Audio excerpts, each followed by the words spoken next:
I propose that we start, and I guess the few missing ones will join us in the few next minutes.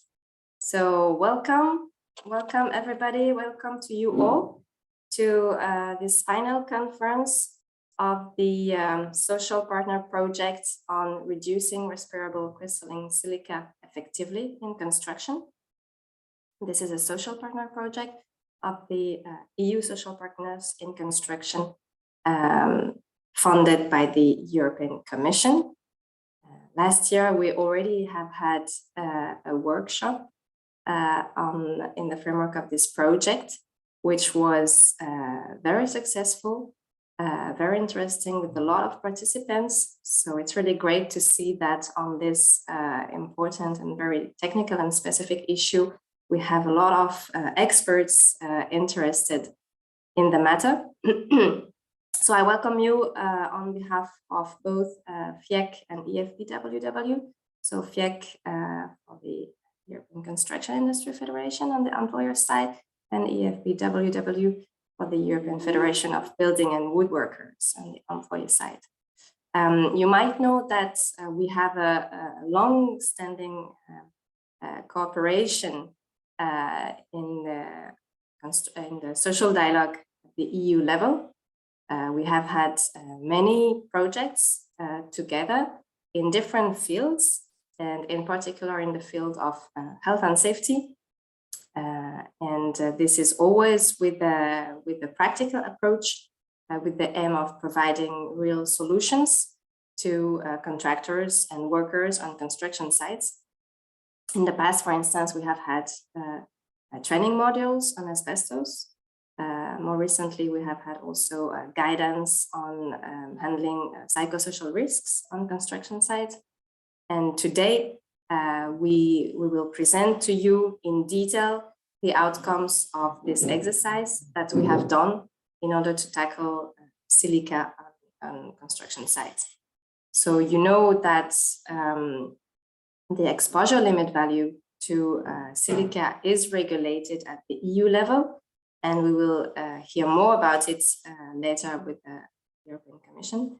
But really the approach of this project was a practical approach to provide very concrete solutions for our respective affiliates. So the program today is very rich. We will have 3 sets of presentation in the next 3 hours. Don't worry, there will be coffee breaks in between these 3 sessions. And also you will have Q&A sessions after each set of presentations, where you will be able to put all your questions and comments. As it was indicated in the presentation slide, you can ask your question by putting it in the chat. You can raise your hand as well. And interpretation will be provided in several languages. You have English, French, German, Italian, and Spanish available today for you. As usual, if you don't need to speak, keep your mic muted. And voila.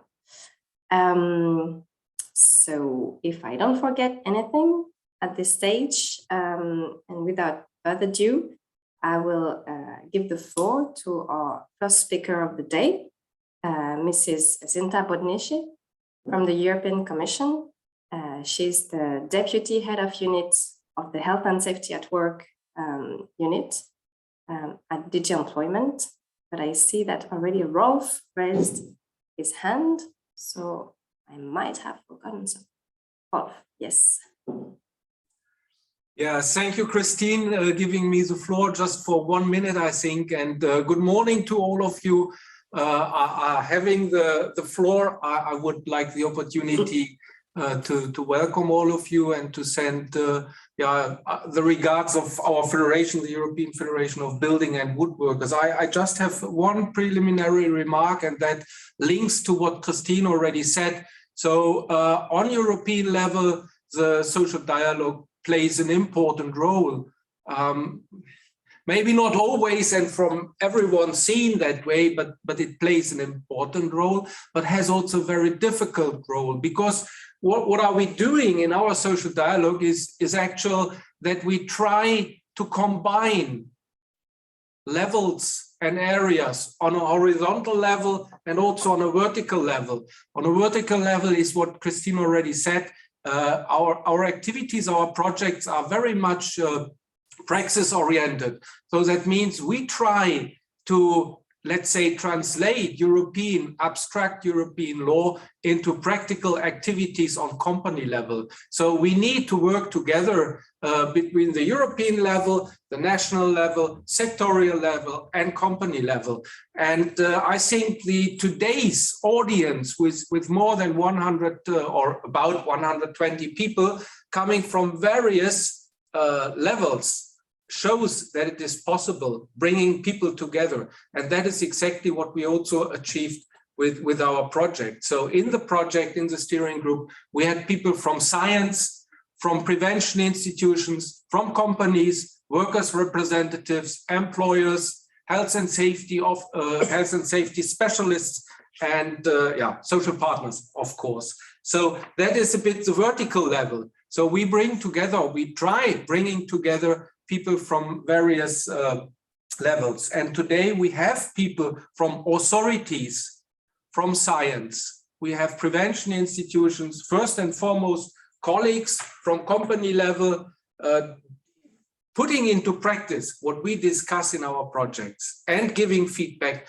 And I think that's very good result of our social dialogue, but especially also of this project. So that was a bit in my heart that I underline these possibilities we have on European level. Thank you, Christine. Yeah, thank you very much, Hall, for this complementary information, important as well. So do we have, yes, Mrs. Zinta Podnice, I think she's present. And as I said, she represents the European Commission, DG Employment, and will make a presentation on the global EU framework on health and safety and silica. Good morning, everybody, and thank you very much to the organizers for inviting me to this very important meeting, because we know that legislation alone, it will not work. It has to be properly implemented and enforced. And seminars like this are very good examples how you can identify what issues are there with the practical implementation and how you can share good practice examples. And Christine already mentioned that this project, this seminar will be focusing on practical solutions. And in this regard, as Rolf mentioned, social dialogue plays a key role. I will speak more about involvement and role and importance of social partners in my presentation, not only in practical implementation, finding solutions, but also when we are deciding on the policy level and legislation and throughout the whole process of preparing policies and legislations. Now I will try to share my screen. And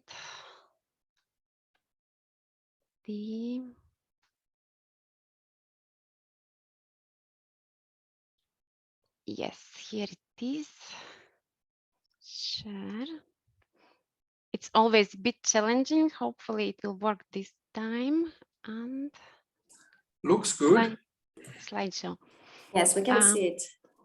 Yes, so in my presentation, I will cover two main parts. The first one is to update and give you overview on EU initiatives which are relevant to workers' protection, in particular related to chemicals. And the second part will be focusing specifically on update on respirable crystalline silica. The European Pillar of Social Rights, which was proclaimed in 2017 by all three institutions, by the European Parliament, by the Council, and the European Commission, has 20 key principles. which are guiding framework to lead to stronger social Europe. But it was made very clear by our commissioner that the principles which were established by European pillar, how to be turned into action to really bring to strong social Europe. And therefore, on March last year, an action plan implementing European Pillar of Social Rights was adopted. And in this action plan, very prominent role is also for workers' protection. It was decided that there is a need for new strategic framework on occupational safety and health, which cover a period from 2021 to 27. And such strategic framework was adopted in June last year. It also mentioned that it's very important to put forward proposals, legislative proposals, which further reduce workers' exposure to hazardous chemicals, including asbestos. But it also emphasized that to achieve stronger social Europe, we all need to put efforts. And therefore, the action plan invited public authorities and social partners to ensure the application and enforcement of existing rules. As I mentioned, in June last year was adopted the new EU OSH strategic framework, which will last until 2027. The strategic framework was adopted in very broad consultation of social partners, EU-level social partners, but also national-level social partners and other stakeholders, for example, national authorities, Senior Labor Inspector Committee, and other stakeholders. We also looked what lessons could be learned from the implementation and experience of the previous strategic framework, and we took that into account.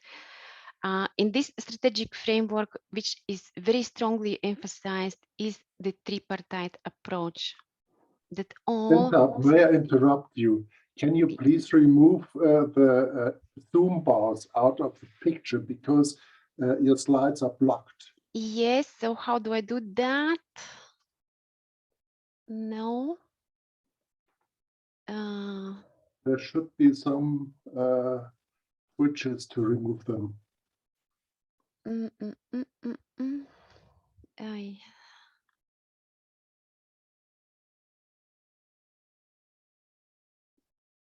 Ask her to open you. Sinta, shall I open your presentation? If Maybe you have the latest version with the right order of slides. We have the one you sent to us. Yeah, I sent this morning updated version with the right order of slides. Yeah, probably I have that. Unsend it to me. Yeah. If you stop, I open and then we check. That is maybe better. Okay. For all the participants, as an information, we will send you all the presentations after the meeting, so you can check them. But we try. I have stopped sharing, so let's see.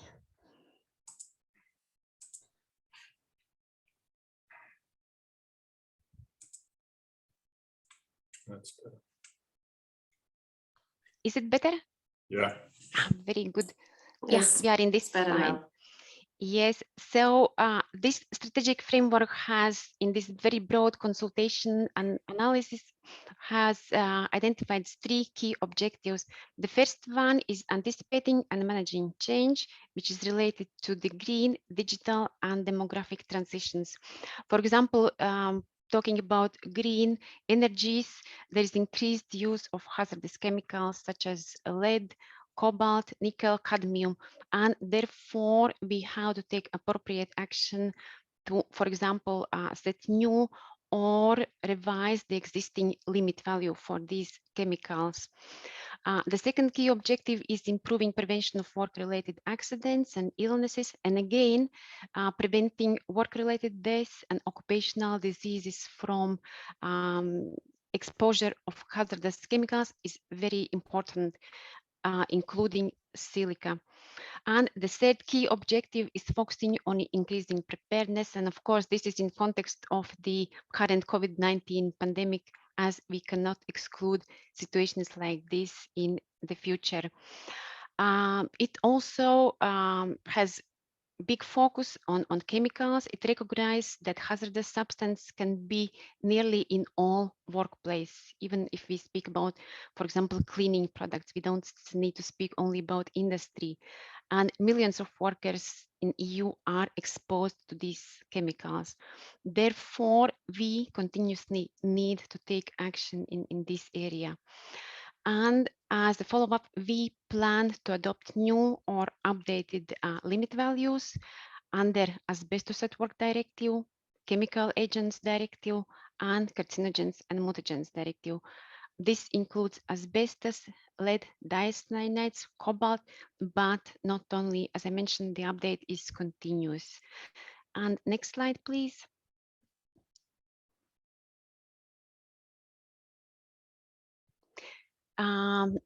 And when we are doing all these planning updates, preparation of the documents, political documents, legislation, social partner participation is essential.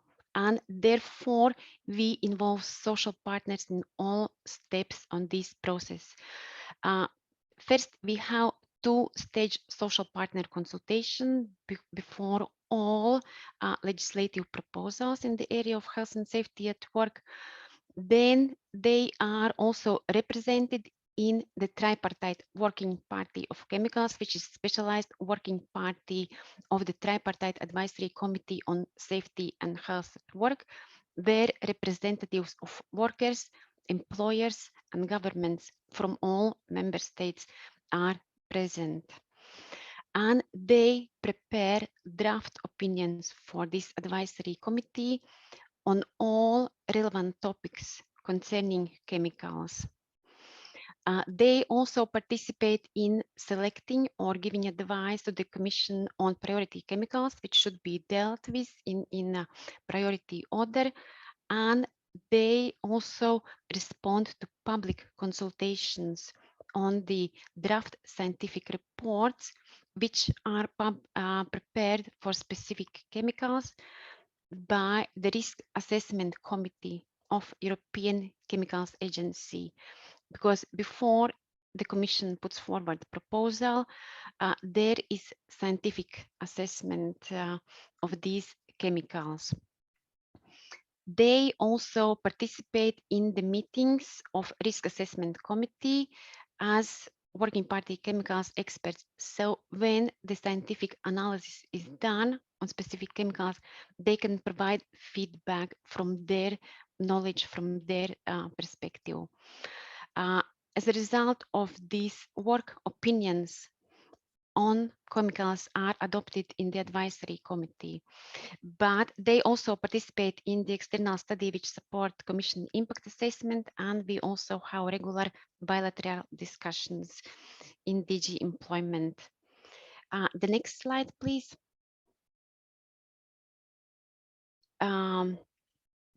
Yeah, this is not the right order, but okay. As you know, the Respirable Crystalline Silica was addressed in the first amendment of the Carcinogens and Mutagens Directive, which was adopted in 2017. And this substance was included in Annex 1, work involving exposure to respirable crystalline silica dust generated by work process, because otherwise it would not be in the scope under Carcinogens and Mutagens Directive, which include carcinogens and mutagens 1A, 1B, which meet the criteria of CLP, but silica is not a substance which is marketed or produced, it's process generated. Therefore, to include in the scope of Carcinogens Mutagens Directive, it was included in Annex 1, and there was set limit value at level of 0.1 milligram per cubic meter as respirable fraction, and the transition period to implement this value by member states was 17th of January 2020. Next year. Sorry, next slide. Just to remind you, the EU competence in the area of OSH, the Union shall support and complement activities of the member states in the area of workers' health and protection. There is no exclusive competence of EU. It's divided competence between the EU and member states. And this can be done by means of directives. And these directives set minimum requirements. The member states are free to introduce more stringent requirements, but in no way those could be less restrictive than EU level requirements. The next slide, please.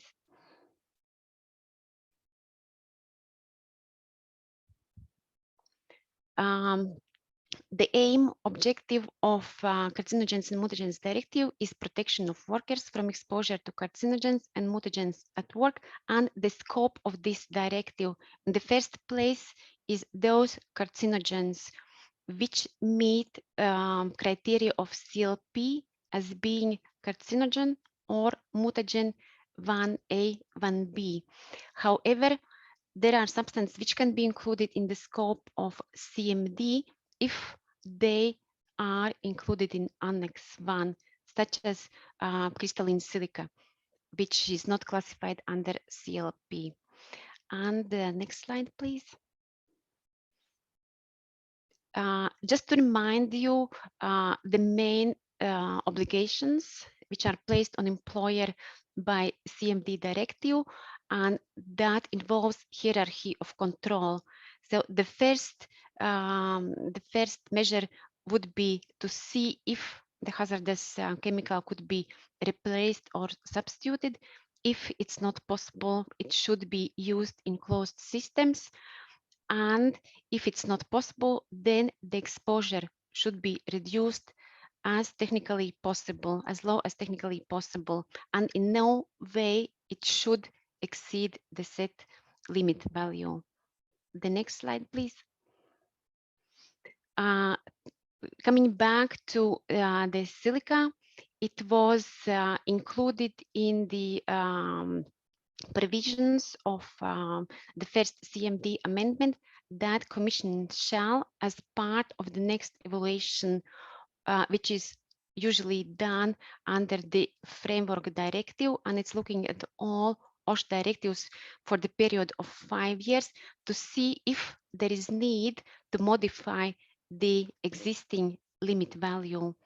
And this evaluation now will be carried out for the period 2018 and until 2022. The same requirement was reinforced by the provisional agreement, which was reached by the co-legislators on the 4th amendment of CMD, of Carcinogens and Mutagens Directive, which was agreed on 16th of December. So the Commission will have to look if there is need to modify the existing limit value for silica. And next slide, please. This has been already discussed at the Tripartite Advisory Committee on Safety and Health at Work, not in depth, but there was agreement in their opinion on priority substance, which was adopted on 26th of May last year, that for silica, the current oil needs to be re-evaluated because there is high residual risk associated with the current limit value. Also, there is not yet clear if this re-evaluation would also involve scientific re-evaluation or the scientific opinion which was delivered before is still valid, and we would need to look only at socioeconomic impact and feasibility, how much lower this limit value could be reduced. This still needs to be discussed in the advisory committee. And the next slide, please. As I mentioned before, implementation and enforcement is very important. In that sense, Senior Labor Inspector Committee is active, and for Silica they have developed a guidance document which helps labor inspectors to address the risks workers face when they are exposed to respirable crystalline silica in construction sites. It includes examples of relevant control measures, and they focus on the highest priority risks on construction sites. But you will have a presentation by Darren later on today, who will be able to tell much more on that. I think that was my last slide. Thank you very much. And if you have any questions, please ask me. Thank you very much, Senta, for your presentation. Please, to the participants, keep all your questions to Senta for a bit later. We will have the Q&A session after the first presentation. We don't want to lose too much time for the other speakers so that everybody have time to make its presentation. So thank you very much again, Senta. Now the floor is to Mathieu Lassus. Mathieu is a manager for chemical and biological risks at the OPP-BTP, which is the French Paris Institute of Prevention in the construction sector. And he will present some lessons learned from a preliminary campaign organized by OPP-BTP. Mathieu, are you here? Yeah, good morning, everyone. Good morning. Do you want to share your presentation, or do you want us to share it? I will try. So thank you, Christine, for the introduction, and thank you for all the organizers to give us this opportunity to present some work. I was going to speak in French since we have the translation. So try. Pas de problème. Share. Yeah, thank you. Et si vous pouvez maintenir les 15 minutes de présentation maximum, ce sera parfait également. Sure. OK.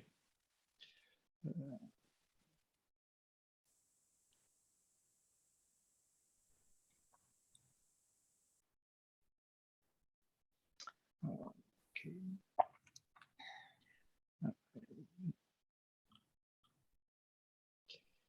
Sorry. Little technical issue. Okay, then. No. Yeah, could you Yes, I try. If you can share it, yes. Yeah. The last one from this morning, if you can, yeah. Sorry for that. I have a little issue. What is that? Dit is, OPP-BTP? ja, dat is nee, dat is Ökopol. Nebendran. Ah, jetzt hat es gemacht.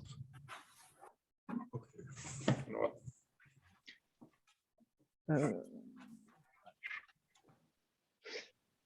Did you see my presentation? C'est pas planifié. Oui, mais vous... Is it okay for you or not? Oui. I try. Ok. C'est pas bon. C'est bon? Ah, Ok, c'est bon. Comment? on voit ta diapositive suivante. Vous voyez ma présentation? Oui. Et on voit ta diapositive qui vient après. Ok, super. Bon, bah, merci. Désolé pour ce petit contretemps. Donc, je vais vous présenter voilà, une introduction à nos travaux. Hein, on avait peu de temps.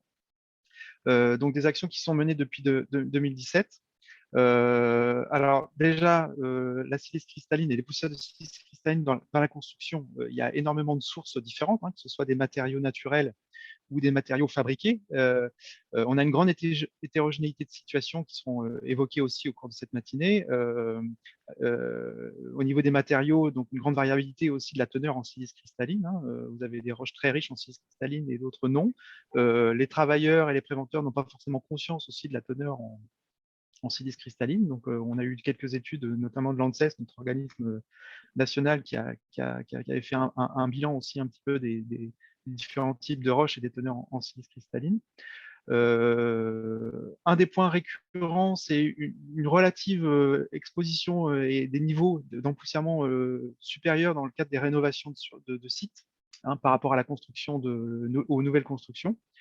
Et dans les études qui sont menées, les statistiques qui sont menées en France, l'étude Summer, hein, qui est une étude de questions entre les médecins du travail et puis les salariés, une étude de 2017, on a une estimation de l'ordre de 358 000 employés qui peuvent être exposés à la silice cristalline en France, avec 170 000, donc ce qui représente 12,3% de cette population qui concerne la construction, enfin au sein de la construction, 12,3% de la population de travailleurs, donc très significatif.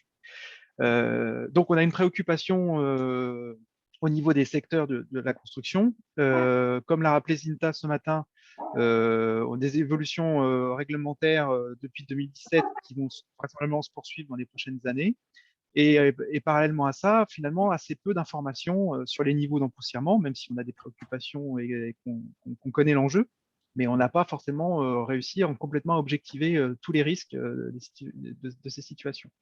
Donc, c'est ce qu'on a essayé ce qu'on essaye encore d'engager au sein de notre organisme avec une approche carto que je vais introduire, donc une approche qui est en cours de mise en œuvre. Et ce qu'on a fait là depuis quelques années, c'est une première enquête, un premier travail, une première campagne préliminaire pour objectiver ces risques sur les poussières de silice cristalline. Un mot avant pour nous dire pourquoi nous, en fait, et effectivement, notre organisme, l'organisme professionnel de prévention du BTP, est un organisme paritaire, comme l'a évoqué Christine. Donc, nous assurons pour les entreprises du BTP des conseils, de la formation et de l'information. Et une de nos particularités aussi, c'est que nous avons des agences réparties sur le territoire. On a 12 agences et une agence en ligne également. Et donc, près de 330, un peu plus de 330 collaborateurs avec des ingénieurs de prévention et des conseillers. Donc, dans ce cadre-là, avec nos moyens et nos services d'entreprise, on a réalisé un protocole qu'on appelle protocole carto pour cartographie avec nos différents partenaires, fédérations professionnelles, pour structurer des campagnes et rendre les informations fiables et claires vis-à-vis des différentes situations de travail. Donc, on identifie différentes pièces dans cette organisation dans laquelle on est vraiment au centre en tant qu'expert et tiers de confiance. Donc, on identifie le périmètre des actions qu'on souhaite voir, des procédés. On effectue également une définition des protocoles de mesurage, y compris dans les situations qui seraient des situations de court terme également, hein, c'est-à-dire pas forcément des activités sur 8 heures, mais on a aussi des tâches qui peuvent être exposantes de faible durée, donc il faut pouvoir avoir un protocole adapté. On constitue donc une base d'informations a priori et a posteriori, c'est-à-dire on essaie d'identifier déjà les situations telles qu'on les perçoit sur le terrain, et puis au retour de ce travail-là, qu'est-ce qu'on peut communiquer comme nouvelle situation plus meilleure du point de vue de la prévention. Donc, on assure une coordination à différents niveaux avec les entreprises, avec les laboratoires accrédités aussi qui assurent les mesurages. Et puis, comme je l'ai dit, on est répartis sur le territoire. Donc, une des caractéristiques de ce dispositif-là, c'est qu'on a nos ingénieurs de prévention et conseillers qui supervisent les chantiers qui sont suivis dans le cadre de ces campagnes de mesure, et donc qui ont un regard aussi assez approfondi sur les situations de travail, le contexte, et qui permet d'objectiver les risques et les situations. Tout ceci donc constitue à terme vraiment une base de référence qui est avec une déclinaison d'un certain nombre de produits de communication et de prévention auprès des entreprises et qui a déjà été expérimenté depuis plusieurs années dans le cadre de l'amiante et qu'on souhaite développer dans le cadre de la silice cristalline. L'idée de tout ça, c'est justement de pouvoir donc évaluer les situations prioritaires. Donc, il y a vraiment un travail de dialogue avec les fédérations pour identifier les situations les plus importantes, les plus intéressantes du point de vue de la prévention, pour rendre ces résultats robustes.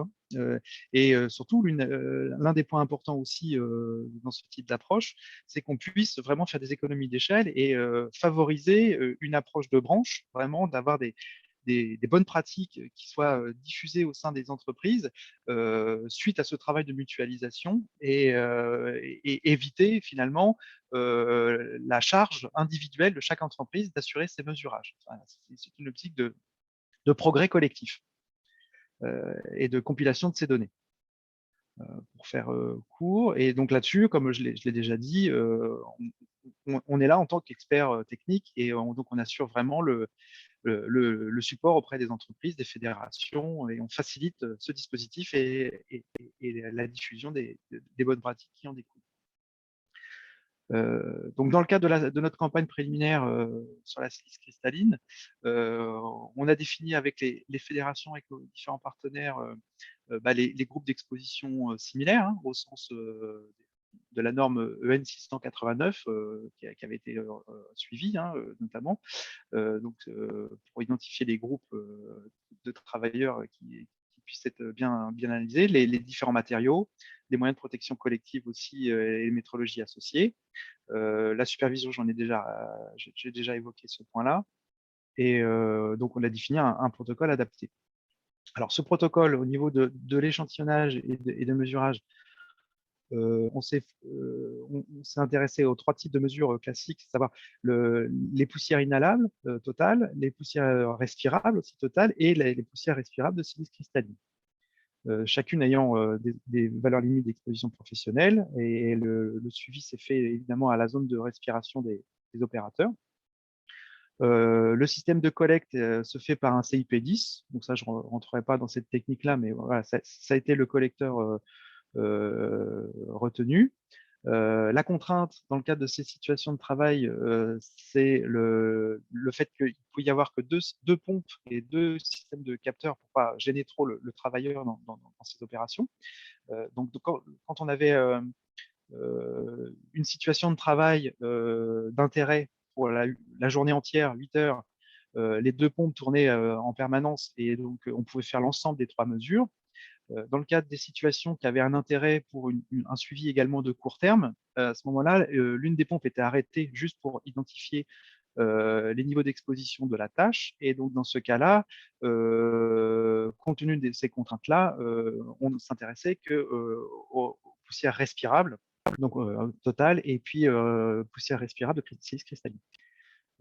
Et au niveau des analyses, donc nos dispositions réglementaires nationales font qu'on peut utiliser à la fois l'infrarouge et la détection en rayon X. Donc on a des études, des mesures avec les 2 techniques, sachant que par contre on privilégie, et y compris pour les prochaines mesures, plutôt la détection rayon X. Donc cette campagne s'est déroulée de 2017 à 2020. On a au total suivi 21 situations de travail. 21 situations de travail avec au total 74 chantiers répartis, 34 chantiers qui concernent les travaux publics pour 10 situations de travail et 40 chantiers en construction pour 11 situations de travail. Donc on a pu consolider ces différentes informations préliminaires dans un document, un rapport qui est disponible sur notre site internet, Prévention BTP. Ce document n'est pas qu'un rapport scientifique, hein, c'est un document qui est directement utile pour les entreprises, qui facilite un certain nombre d'informations et de préconisations qui ont pu découler de ces observations. Il est construit en fiches de situation, qui pour chacune d'elles regroupe 5 chapitres. La description des situations de travail, le choix des méthodes d'analyse et des méthodologies de suivi des groupes d'exposition homogènes, les résultats obtenus en global et puis pour chaque chantier, donc pour une situation en global et puis les différents chantiers qui ont été observés pour ces situations-là, et un certain nombre de recommandations associées et de bonnes pratiques. L'un des points aussi en global à retenir, c'est que donc sur ces 21 situations, il y en a 11 qui ont bien montré l'intérêt des équipements de protection collective et individuelle et leur efficacité pour ces situations. Donc, on a répondu en partie à nos objectifs pour montrer qu'il y a déjà des moyens de prévention efficaces pour les différentes situations qui ont été jugées prioritaires à regarder avec les fédérations professionnelles. Évidemment, c'était une étude préliminaire, donc il y a quelques réserves également, à savoir que sur d'autres situations, on a encore des efforts à faire de renseignement, on a quelques incertitudes.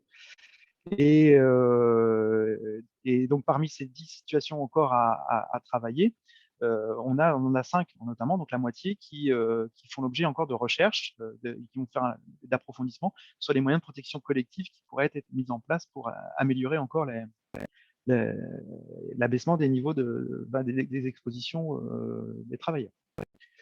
À savoir aussi que donc, et c'est tout l'objet de cette matinée également, que ce travail-là et les éléments de détail qui sont issus du rapport ont fait l'objet d'une contribution pour le guide européen qui vous est présenté ce matin. On assure également des contributions et un effort de communication dans le cadre de la roadmap Carcinogens, donc la feuille de route sur les cancérogènes au niveau européen, l'initiative que vous connaissez certainement. Et puis, comme je l'ai dit, ce travail-là, c'est un travail d'étude qui sert à produire des différents documents de bonne pratique. On a un certain nombre de fiches par situation de travail qui vont être éditées là prochainement. Vous avez là ici des ébauches en illustration. Il y en a 8 qui sont en programmation, plus 6 encore, donc 8 en construction et 6 en travaux publics qui sont programmés.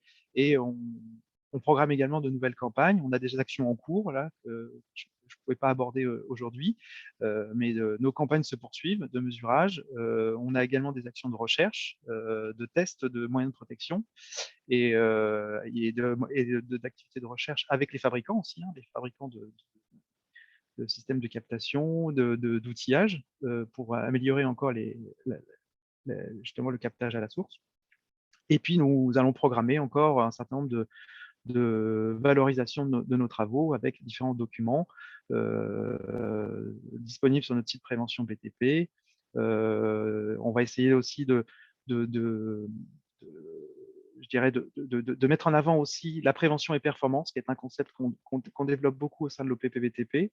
Donc, c'est-à-dire vraiment associer des aspects économiques associés à la prévention, de montrer que la prévention, en fait, on peut faire aussi c'est aussi un gain pour les entreprises de performance et de rentabilité. L'éveil technologique terrain également, qui sont dans le même esprit, c'est-à-dire montrer des solutions qui marchent et expliquer pourquoi elles fonctionnent. Et un certain nombre de webinaires, voilà, on assiste dans nos obligations et nos missions de service auprès des entreprises. On réalise un certain nombre de webinaires en notre nom, mais aussi on participe aux webinaires organisés par les entreprises ou les fédérations professionnelles. J'en ai terminé. Merci de votre attention et je répondrai à vos questions à la fin de la séquence. Merci. Thank you very much, Mathieu, for this very interesting presentation with a very concrete example on this measurement campaign and all the technical aspects related to it, but also the nice outcomes that you have as a follow-up. Again, please keep your questions to Mathieu for later. We will directly go to the next presentation. This is Anbeth Antonsson.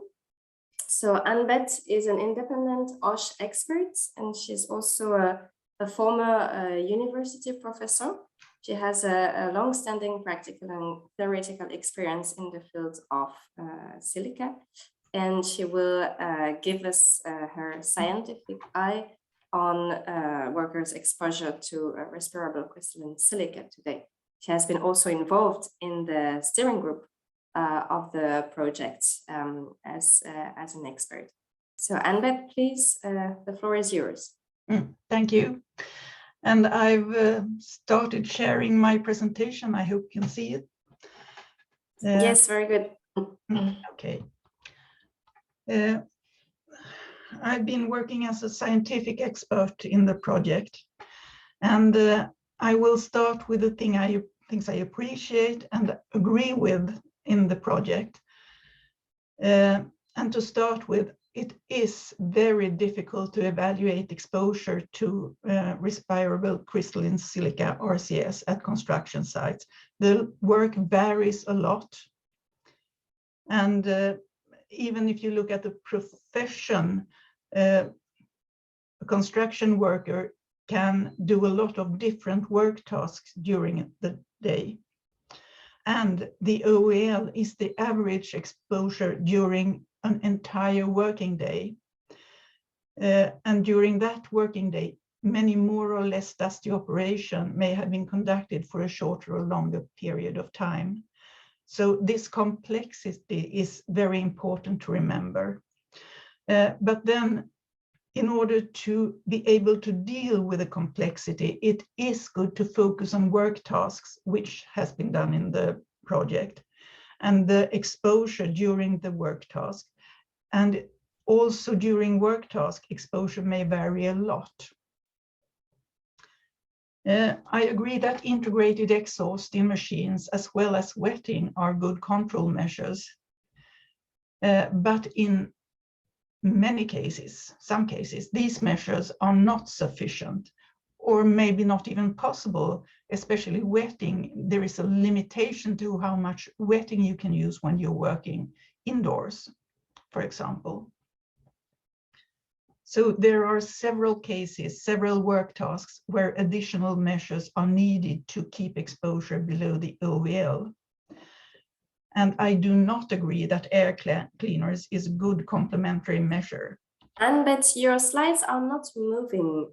Is that normal? I'm now on the third slide.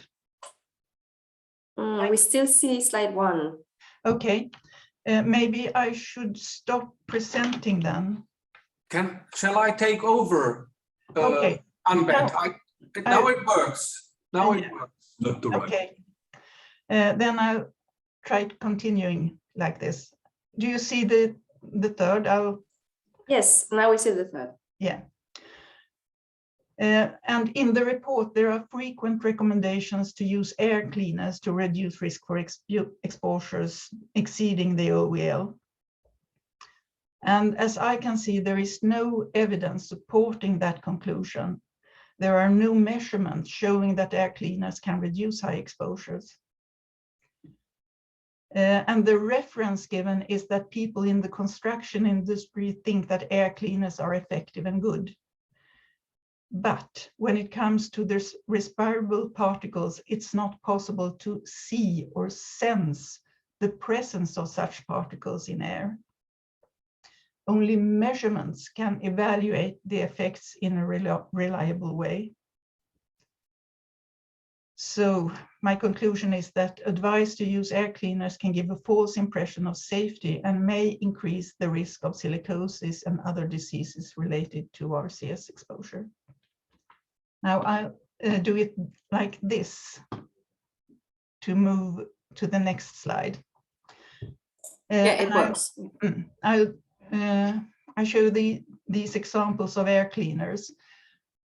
What I think of as air cleaners is the first picture showing a filter placed somewhere in the room.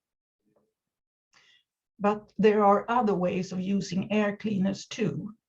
The green picture is from TNO, which illustrates a filter with a hose placed close to the emission source. So depending on how air cleaners are used, the effect will vary a lot. The TNO example will be quite effective because then you have the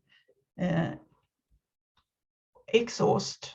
The air cleaner is connected to this exhaust very close to the emission source, and that will catch a lot of the dust generated. Whilst the filter placed somewhere in the room is not as effective.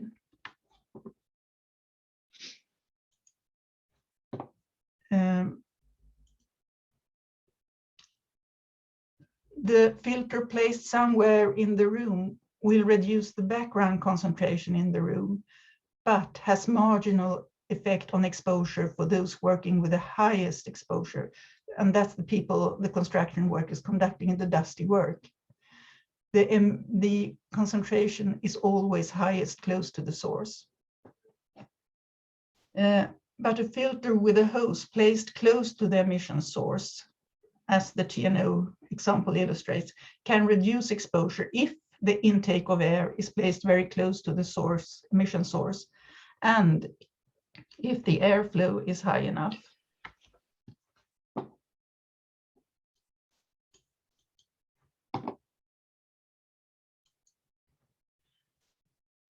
So, why cannot air cleaners in the room reduce exposure when, for example, grinding or cutting? Well, the basic knowledge, and this is what I teach when I teach about industrial hygiene and for safety engineers about chemical hazards. The basic knowledge about how air contaminants are spreading is that the concentrations of dust are highest close to the source. The concentrations decrease when moving away from the source, and that is due to dispersion and dilution. In a room, there will be some exchange of air, even if there's not a mechanical ventilation, there's a natural ventilation. And together with the dispersion dilution, this will have the highest effect on the concentration of air contaminants, as for example, RCS. And sedimentation has no or marginal effect on silica exposure or silica concentration. And when I read the report, I can see that only sedimentation is discussed. And when I've been discussing this RCS exposure and how concentrations vary on construction sites, it's very often mentioned that they do not sediment, they stay in the air, giving the impression that concentration is equal in the premises and does not change over time.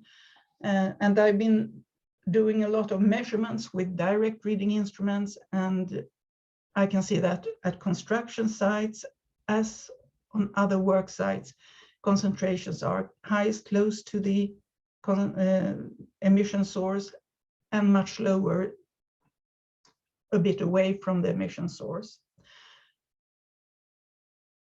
And when work has ceased, it's possible to see how the silica concentration decrease quite fast.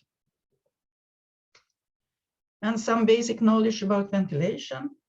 The most effective way of catching air contaminants is to encapsulate the emission source and to place a local exhaust attached to the encapsulation or as close to the source as possible, which is equal actually to the TNO way of using air cleaners. If the intake of the exhaust is placed about 1 diameter and the diameter of the hose intake away from the source, there is hardly any effect from the exhaust. And that is due to the kinetic energy of the particles, because when particles are generating from grinding and cutting, they got a kinetic energy. So they are thrown out from the emission source. And then the exhaust has to be quite effective to capture these particles. So, conclusions. If air cleaners are recommended, it needs to be made very clear that air cleaners do not protect those construction workers who are conducting dusty work tasks, as they are working very close to the source, where air cleaners have marginal effect. But I can also think that it's good to say that air cleaners can be used, but then you have to be very specific. They have to be used in the way which TNO describes in the figures. And used in that way, they can be effective, but just saying that air cleaners are effective is not correct. So air cleaners standing free in the room fulfill a function in reducing the background levels of airborne dust, which is beneficial for those working nearby, but not for the construction workers with the highest exposures. And if air cleaners are recommended to protect those at highest risk of exposure, it should be made very clear that air cleaners should be used as local exhaust, with the intake via a hose placed very close to the emission source. So when recommending air cleaners, construction workers get a false sense of safety, and construction companies may invest in control measures that do not provide the expected compliance with OEL or protection of the workers. So that's my presentations. Thank you. Thank you very much, Annette, for your presentation. So now we have some time for questions and comments and answers. I can already see one hand raised and a comment, but I give it to Rolf maybe to start with the Q&A. Very good, thank you very much. And thanks again to all the three people who gave a presentation. So the audience is asked to focus on all the three presentations and not only on the last one, because that is the closest also in the mind. I like to ask you to be as precise as possible, having also some time for the presenters to react if needed. So I have seen one comment from Søren Beck from Denmark, if I'm correct. He says that air cleaners as a supplement to dust extractors must be better so in its functioning. That is one comment. And Reinhard raised his hand. Reinhard, the floor is yours. Yeah, thank you, Rolf. Thank you, Annette.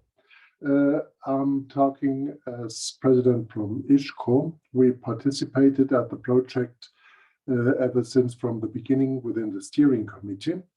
And we are very glad that the European Commission is acting in this sense that the limit values will be re-evaluated. Thank you as well to OTCPCT that the description about the measurements, what's held and what's going on, is a very, very brief glimpse on the situation. And Beth, you also made very good critiques about the usage of filtering systems. And I think, and I'm quite sure that the combination of methods is still the method we have to apply in construction sites. On the other hand, we don't have to forget that within our society, within our group, we know that we still have a specific way of dealing with the risks. It was also shown at the beginning from Sinta that we first try to remove the risks, then we use technical solutions, and the last possible solution always is a personal solution. So as we all know on the construction sites, it's really a hard problem that filtering masks are used in a proper way. And if we rely to this situation, we also have to take into account that it's for all the other workers nearby to be used as well. And the practical situation shows that this is really a disaster in application and also in the controlling of this situation. So as you said, I think it's a good way to combine methods, but still removing the contaminated air is one of the methods that should be within the nearest scope.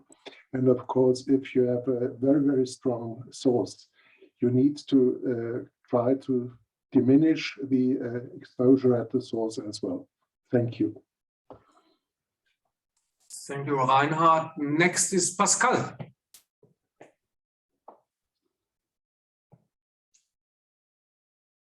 S'il vous plaît, Pascal. Voilà. Oui, bonjour, tout le monde m'entend? Vous m'entendez? Oui? Ok, merci. Pascal Barbet, donc je suis de la CFDT en France. J'aurais une question pour l'OPP BTP et tout d'abord je tiens à remercier la présentation de l'ensemble des personnes qui est sur ce sujet. Pardon. Concernant l'OPP BTP, est-ce qu'il y aurait, concernant ces poussières et selon leur utilisation, par rapport à ce que si j'ai bien compris, est-ce qu'il y aurait une graduation par rapport au travail sur les différents produits, parce que vous disiez que tout à l'heure, l'empoussièrement n'est pas tout à fait le même en fonction de ce qui est utilisé. Alors je ne parle pas, je dirais, si on est en extérieur ou en intérieur, mais est-ce qu'il y a une graduation, je dirais, dans les produits utilisés? Je ne sais, enfin, pour donner moi un exemple, ça va peut-être être plus clair que mon explication. Est-ce qu'il y a une graduation, je ne sais pas, qui part par exemple de la brique, de la bordure de trottoir, etc., en fonction de son grain de nocivité. Voilà, c'est peut-être plus clair par rapport à ce que je voulais dire.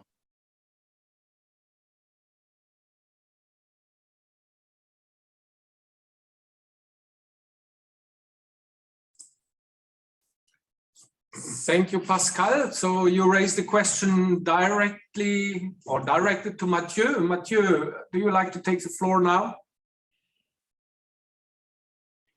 Oui, donc merci pour votre question. Alors, en théorie, oui, effectivement, on peut identifier des matériaux. C'est l'objet de notre travail, notamment, de démontrer qu'un certain nombre de matériaux peuvent avoir des teneurs en silice cristalline plus ou moins importants, et en fonction de l'attaque qu'on a sur le matériau, on peut avoir des niveaux d'émission plus ou moins élevés. Vous évoquiez la brique. Effectivement, une brique d'argile, la teneur en silice cristalline va être quasi nulle, donc ce ne sera pas le même sujet. Mais on peut quand même avoir un sujet d'émission de poussière. Donc là aussi, ça ne veut pas dire pour autant qu'il n'y a pas des moyens de prévention à mettre en place aussi pour l'attaque de la brique. Sur notre sujet qui est la silice cristalline, eh ben, entre une brique et puis une attaque de trottoir sur une matière en granit, par exemple, là, vous allez avoir des teneurs en silice cristalline qui sont très, très importants. Et donc, le point qui avait été évoqué juste avant par l'autre interlocuteur, à savoir que des différentes techniques de prévention sont à mettre en place pour éviter justement les émissions, bah, là, typiquement, on va avoir affaire à ces sujets. C'est-à-dire un point d'eau au niveau de la découpe, des systèmes de captation éventuellement de ces rejets, et puis alors, quand on est en intérieur dans un travail de rénovation, comme je l'ai évoqué, les niveaux d'émissions peuvent être importants en rénovation. Donc, combiner la captation à la source sur les matériaux, sur les équipements, je veux dire les machines, les outils, et derrière, assurer aussi un système de filtration de l'air de l'espace confiné où intervient les opérateurs, ça peut être intéressant. C'est tout l'objet de nos travaux.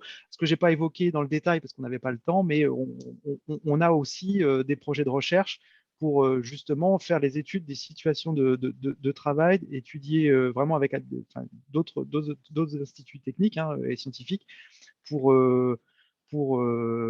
justement définir les modes opératoires, les moyens associés et identifier les mesures et les émissions. Et oui, j'en termine là parce que je vois. OK, voilà. Mais on pourra en discuter en aparté si vous le souhaitez. Voilà.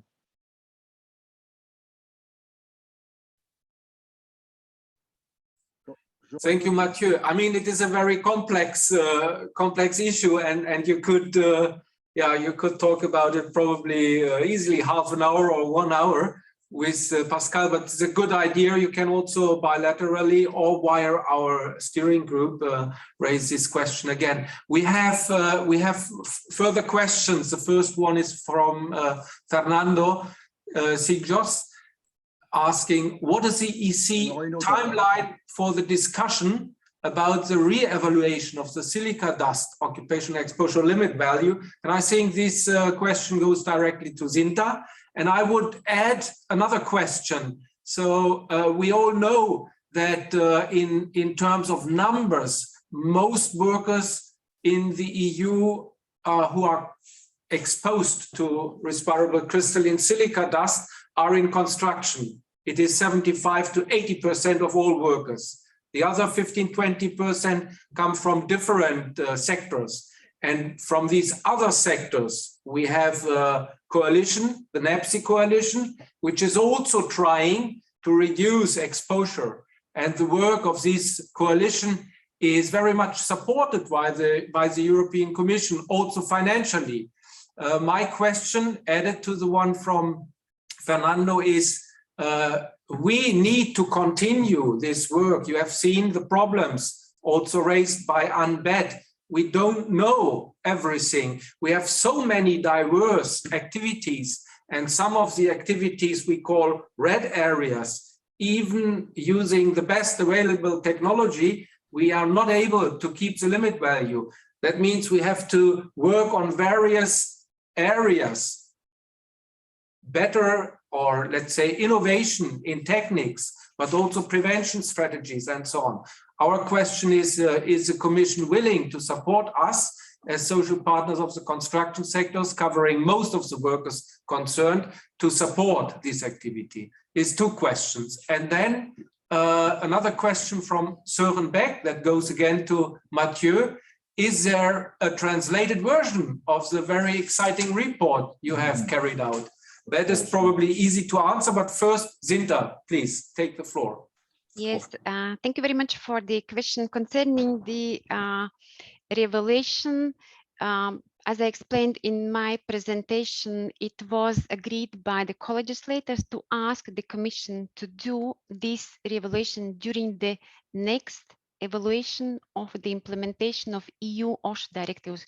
And we do this evaluation every 5 years. So this evaluation will be for the period from 2018 until 2022. So the evaluation we will start next year for this period. And one part of this evaluation is that we send a questionnaire to member states where they give feedback on the implementation, on the changes what they have performed in their legislations in the implementation, and also we ask about issues which they see with the EU legislation. And that will be one information source where we will be able to see concerning the current silica limit value and what is their feedback for the need to change this limit value.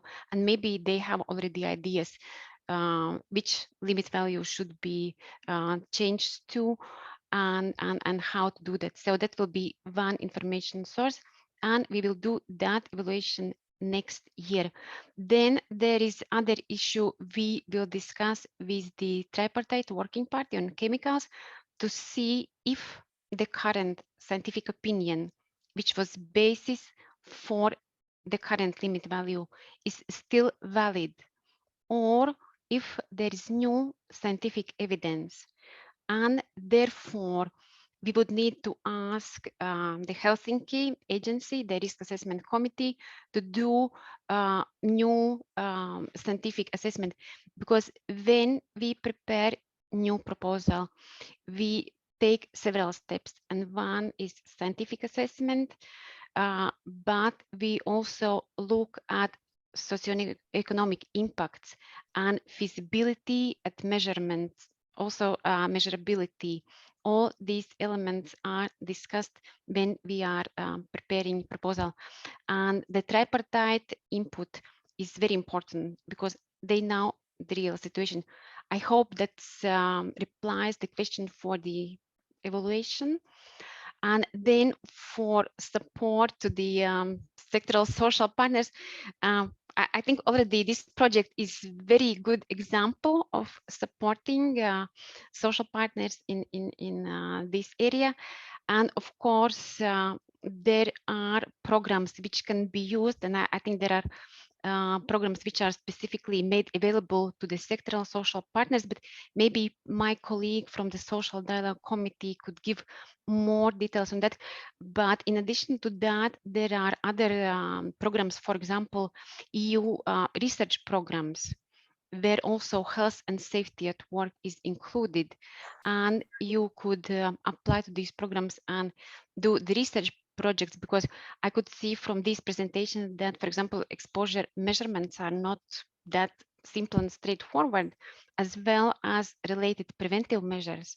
So this would be another opportunity to use these funds. And then at member states level, there are different funds which could be used for the practical implementation, but maybe my colleague concretely for sectoral social partner possibility to fund specific activities projects, maybe my colleague could reply more on that. Okay, thank you very much. There are more questions, but no time. Lars Melzer from Hilti in Germany, he raised questions, but you partly, Sinta, I think, have already answered to that. When discussing a new limit value or the reduction of a limit value, the Commission has to take into account various aspects, first and foremost, workers' health, of course. And then there was a question to Mathieu, whether there is a translation. You already spoke about it. Pardon? You already mentioned it. Okay, that has already now it's 15 past, so we start again at 11:30. So in 15 minutes time, we start with the next session, reporting about the results of the project more in detail. Thank you all the speakers, thank you all who have participated, and see you soon. Now 11:30. And we'd like to continue with our final conference on the European Social Partner Project, dealing with the successful reduction of respirable crystalline silica dust in construction activities. The second session now will focus on the results of our project that run 2 years. And as said by Sinta in the previous session, it was co-financed by the European Commission. It was not the starting point of our social dialogue dealing with the topic.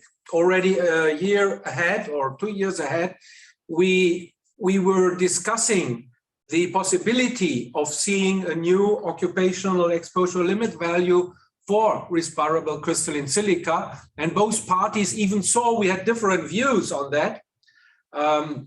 We often have different views on specific aspects, especially when it comes to exposure limit values, I think, but we have enough common ground, and both parties said, yeah, that will be a challenge to implement such a new limit value, and we should start thinking, what can we do? How can we support practitioners on company level? How can we support our affiliates on national levels in dealing with the topic? So we established a little working party, and this working party was discussing content, the limit value, and possible activities, joint activities to support practitioners, also prevention institutions. And the other way around, we said from the beginning, if we do something in this field, we need to cooperate with other actors, with knowledge, science, with practical and technical experience, prevention institutions, and others. So, and we said a project like this could be one cornerstone in more long-lasting activities. That also gives already a bit a hint on the perspectives. So we will continue, but that is maybe a consideration for the conclusions of the today's seminar. So with this project, we had from the beginning in mind that we deal with an extremely complex issue because construction work is so diverse. And from the beginning, we said we will find areas where keeping the limit value could be or will be relatively easy, and we have enough experiences. We have other areas where it is much more difficult, and then we have areas where both parties agreed that even when using the most advanced technology in those activities, we will probably not be able reaching the limit value. So therefore we said our project should focus on, firstly, getting a bit an overview about knowledge. What measurements do we have? Are they comparable? What is the status in this area? Secondly, what practical experiences and strategies do we have to get, let's say, green zones, activities where we can keep the limit value? And thirdly, we also said we will identify those areas where it is very difficult today reaching the limit value. And for those areas, we maybe propose completely different things in the field of innovation, of tools, material, and so on. So that's in a nutshell was our aim. And we commissioned the research work to Ökopol, an institute in Germany. And we give now the floor to Olaf Wirth, Dr. Olaf Wirth from Ökopol, and Dr. Reinhold Rühl, equally from Ökopol, who did this research work and worked out both the research report and also what we call the mapping. The mapping, and both will explain what it means, the mapping. So we have now maximum half an hour for the presentation, and then enough time to discuss questions or giving comments and so on. So I did the introduction. If I have missed something, Christine, please intervene directly, and otherwise Christine will moderate the discussion after the presentation. So Reinhold, the floor is yours.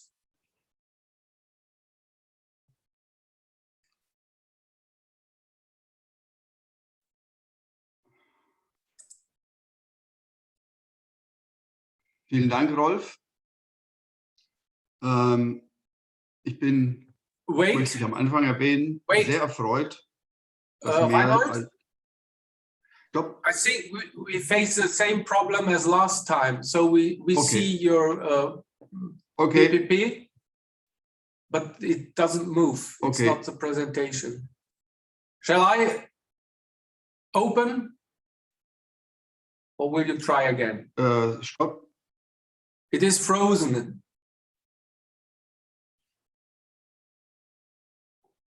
Doch, sie funktioniert doch.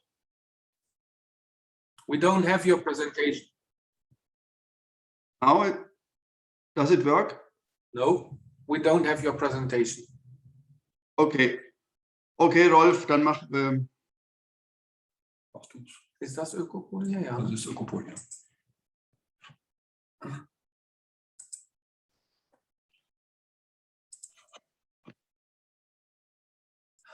Ökopol. Nee, da unten. Der, ja. Share. And okay. Voila. Gut. So, Voila. first slide. Okay. You guide me. Ja. Alles klar. Vielen Dank. Ich werde also die Folien in Englisch präsentieren und in Deutsch reden. Von den Erkrankungen durch Kratzstaub über die Expositionen auf Baustellen bis zu den innovativen staubarmen Techniken werde ich versuchen, Sie in aller Kürze über die Projektarbeit zu informieren. Damit möchte ich Sie als Experten, und wir haben ja im Augenblick 110 Teilnehmer, ich bin ganz begeistert, also damit möchte ich Sie als Experten neugierig machen auf den Report zum Projekt, der demnächst im Internet verfügbar ist. Folie.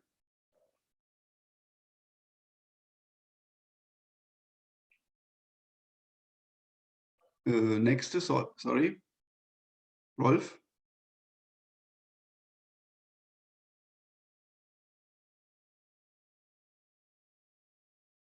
Ich mache schon mal weiter. Wir haben im Report viele Arbeiten zitiert zu quarzbedingten Erkrankungen aus vielen Ländern. Die Daten aus Deutschland sind hier als Beispiel aufgeführt. Es soll hier nicht ins Detail gegangen werden, aber es ist sicher, erstens, es gibt quarzbedingte Erkrankungen, die auf Baustellen verursacht wurden. Und zweitens, und das ist ein Punkt, der immer wieder in Frage gestellt wird, die Zahl nimmt nicht ab. Man kann jetzt über Schwankungen diskutieren, aber die Zahl nimmt nicht ab. Nächste Folie. Ein weiterer Punkt, der vielfach diskutiert wurde und den wir auch im Begleitpreis diskutiert haben, ist der Quarzgehalt in Baumaterialien. Rolf? Das sind 3 Beispiele und ich möchte damit auch auf die Frage von Pascal nochmal antworten. Das sind also 3 Beispiele aus Arbeiten, wo über Quarzgehalte in Baumaterialien berichtet wird. Ist das aber überhaupt für die Prävention relevant? Nächste Folie. Wir sind der Meinung, mit wir meine ich ausdrücklich auch, das ist eine Meinung gewesen nach Diskussionen im Begleitkreis, unabhängig vom Gehalt an Quarzstaub in den bearbeiteten Materialien muss Staubschutz gemacht werden. Das bezieht sich natürlich auch auf die Arbeit mit sogenannten Artificial Stone, mit Kunststeinen, in denen ein Quarzgehalt über 90% vorliegt. Daher sind wir der Meinung, man soll nicht so viel diskutieren über den Quarzgehalt von Baumaterialien. Es muss immer staubarm gearbeitet werden. Bitte weiter, nochmal, nächste Folie. Und das ist auch die Leitline, die Leitlinie gewesen für unsere Arbeit. Wir haben uns also nicht um den Quarzgehalt in Baumaterialien mehr weiterhin gekümmert. Nächste Folie.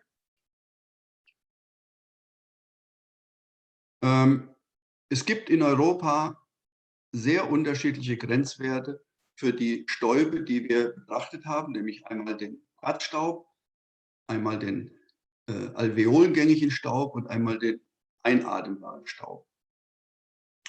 Diskutiert wurde heute ja schon darüber, dass die EU ihren Grenzwert von 0,15 auf 0,1 abgesenkt hat.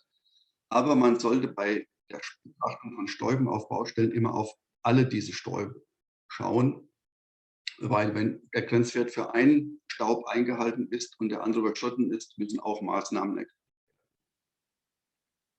Nächste Folie. Wir haben, das war ja unser Auftrag auch, Expositionsdaten aus sehr vielen Literaturstellen gesammelt. Hier werden die wesentlichsten gezeigt, wesentlich vor allem deswegen, weil in den jeweiligen Literaturverzeichnissen wir Hinweise gefunden haben auf weitere Quellen von Expositionsdaten und auch von möglichen Schutzmaßnahmen. Folie. Unsere Expositionsdatensammlung umfasst etwa 270 Expositionsdatensätze, die wir aus 55 Quellen heraus haben und mit denen wir insgesamt 150 Tätigkeiten auf Baustellen schreiben. Das ist eine Auswahl davon. Und ich möchte Ihnen an einem Beispiel erläutern, was das bedeutet, was diese Tabelle eigentlich bedeutet. Rolf? Das ist für das Schlitzefräsen für das Schlitzefräsen sind das die Expositionsdaten, die wir aus einer italienischen Quelle haben, und zwar für das Fräsen von Schlitzen ohne Absaugung. Ein R bedeutet Respirable Dust, also ein alveolengängigen Staub. S steht für Silica. Und die erste Reihe hier ist so zu verstehen, wir haben 32 Daten für Respirable Dust Die Spannweite dieser Messdaten geht von 10,9 bis 183,3 Milligramm. Der geometrische Mittelwert dieses Datensatzes ist 41,3 und das 95 Perzentil ist 106,8. So sind diese ganzen Daten im Report, im Abschlussreport des Projektes aufgebaut. Oft haben wir nicht alle diese Daten, mal nur die Range, nur die Spannweite, manchmal nur den geometrischen Mittelwert und manchmal sind es auch nur wenige Werte, 1, 2, 3, 4 Werte, die wir dann aufgelistet haben. Nächste Folie.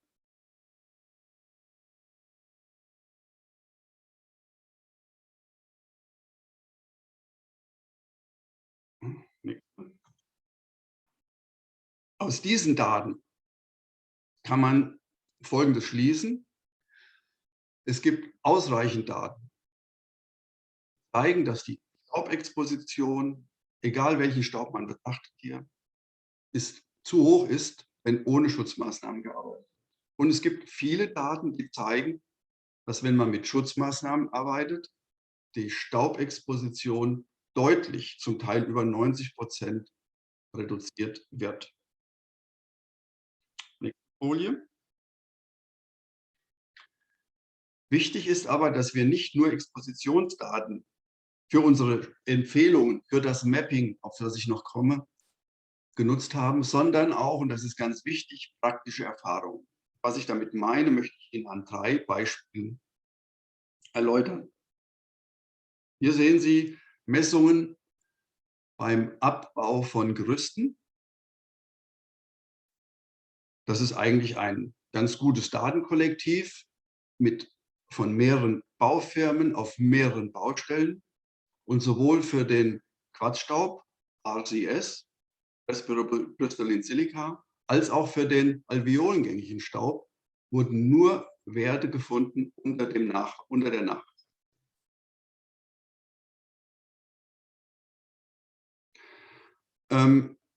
Trotzdem, und bitte nächster Klick, trotzdem ist das nicht die Praxis. Jeder, der schon mal sowas gesehen hat, der weiß, wie Gerüste abgebaut werden, kennt diese Situation, wie auf dem Bild dargestellt. Also diese Daten haben wir auch nicht verwendet, um zu sagen, alles okay. Also das ist ein Beispiel für die praktische Erfahrung, die man berücksichtigen muss, wenn man Daten interpretiert. Nächste Folie. Es wurden Messungen durchgeführt beim Mischen. Mischen ist vielfach eine Staubquelle. Und hier wurden Messungen durchgeführt beim Mischen mit einem abgesaugten Mischer. Auch wieder ein relativ großes Datenkollektiv, überzeugende Ergebnisse. Der 95%-Wert liegt bei 1,05 für den alveolengängigen Staub. Das ist selbst unter dem deutschen und das ist der niedrigste Grenzwert von 1,25 für alveolengängigen Staub. Trotzdem haben wir diese Art des Mischens nur dann für empfehlenswert, für eine gute Praxis gehalten, wenn weitere Bedingungen erfüllt sind. Denn üblicherweise werden diese Säcke, nachdem sie entleert sind, zusammengedrückt, damit der Abfall möglichst gering ist. Und dieses Zusammendrücken, dieses Zusammendrücken ist eben eine Quelle von Staub. Also allein das Absaugen am Mischer, was sehr positiv ist, reicht aber nicht aus, um das Mischen an sich komplett staubarm zu machen. Nächste Folie.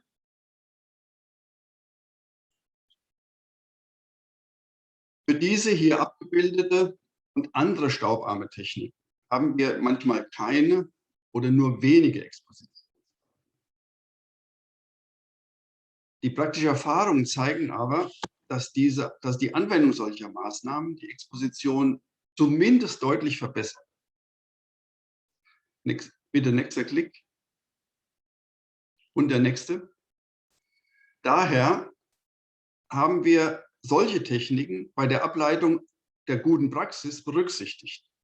Natürlich haben wir im Report auch beschrieben, dass für eine umfassende wissenschaftliche Bewertung manchmal weitere Daten sinnvoll sind. Zur Folie. Im Report beschreiben wir diese staubarmen Techniken. Mehrere davon werden in vielen Ländern zumindest auf einigen Baustellen eingesetzt. Andere sind nur in wenigen Ländern bekannt. Wir bedanken uns insbesondere bei der BG Bau aus Deutschland, die ihre Listen geprüfter staubarmer Techniken jetzt auch im Englischen anbietet. Die BG Bau unterstützt sogar die Baufirmen bei der Anschaffung dieser staubarmen Techniken finanziell. Was ist also die Schlussfolgerung aus all diesen Grenzwerten, Expositionen, praktischen Erfahrungen? Nächste Folie.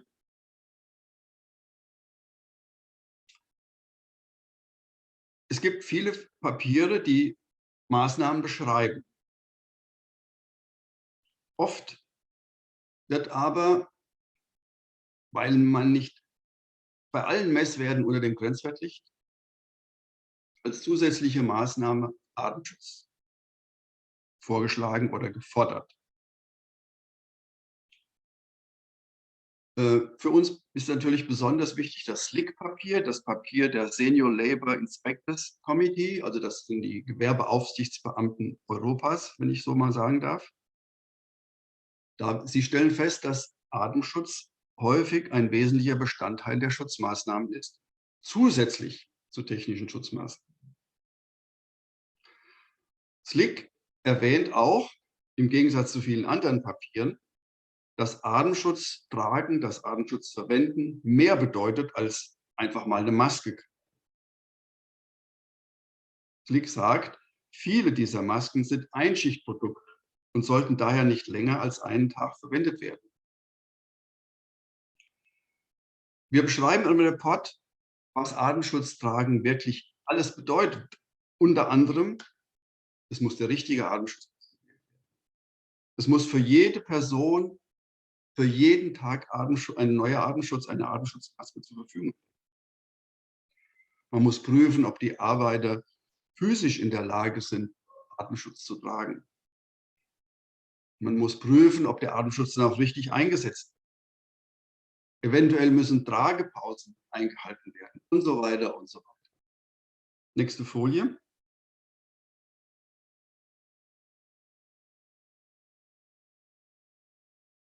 In vielen dieser Arbeiten wird zum einen der Artenschutz vorgeschlagen als Backup-Measure, also als Absicherung. Aber es wird gleichzeitig darauf hingewiesen, dass der Artenschutz eigentlich nur eingeschränkt wirksam ist. Auch hier wieder mehrere Beispiele. Wir haben im Report weitere. Auch hier wieder möchte ich das SLIC-Papier zitieren. Die Arbeitnehmer müssen glatt rasiert sein, um eine wirksame Abdichtung des Gesichts mit einer eng anliegenden Maske zu erreichen. Lange Haare können die Abdichtung beeinflussen. Kein Arbeitgeber kann von seinem Mitarbeiter verlangen, dass er sich rasiert jeden Tag. Das Resultat ist, nächste Folie, dass Masken oft so getragen werden. Das wird jeder, der schon mal auf Baustellen war, gesehen haben. Und ich muss hier nicht erwähnen, dass diese Maske nicht ist. Nächste Folie. Was ist unsere Schlussfolgerung? Es muss das Stoppprinzip beachtet werden. Wenn die Einhaltung durch technische oder organisatorische Maßnahmen möglich ist, wird nicht zusätzlich Artenschutz empfohlen. Das hat mehrere sehr rationale Gründe. Weder Arbeitgeber noch Arbeitnehmer werden verstehen, warum sie eine Absaugung an handgeführten Maschinen, also staubarme Maschinen, einsetzen sollen und trotzdem Artenschutz tragen. Da können sie gleich auf die Absaugung verzichten und Artenschutz tragen. Entsprechend dem Stoppprinzip müssen zuerst technische Maßnahmen ergriffen werden, bevor Artenschutz getragen werden darf. Ich möchte vielleicht auch noch kurz erwähnen, das S bei Stopp steht ja für Substitution und wir behandeln im Report auch einige Beispiele, wo staubarme staubarme Materialien eingesetzt werden, also wo man wirklich substituiert. In der Regel wird aber auf dem Bau werden Mauern, Wände, Decken bearbeitet und dann ist die Substitution natürlich nicht möglich. Und der dritte Punkt für uns ist, Atemschutz ist nicht sicher.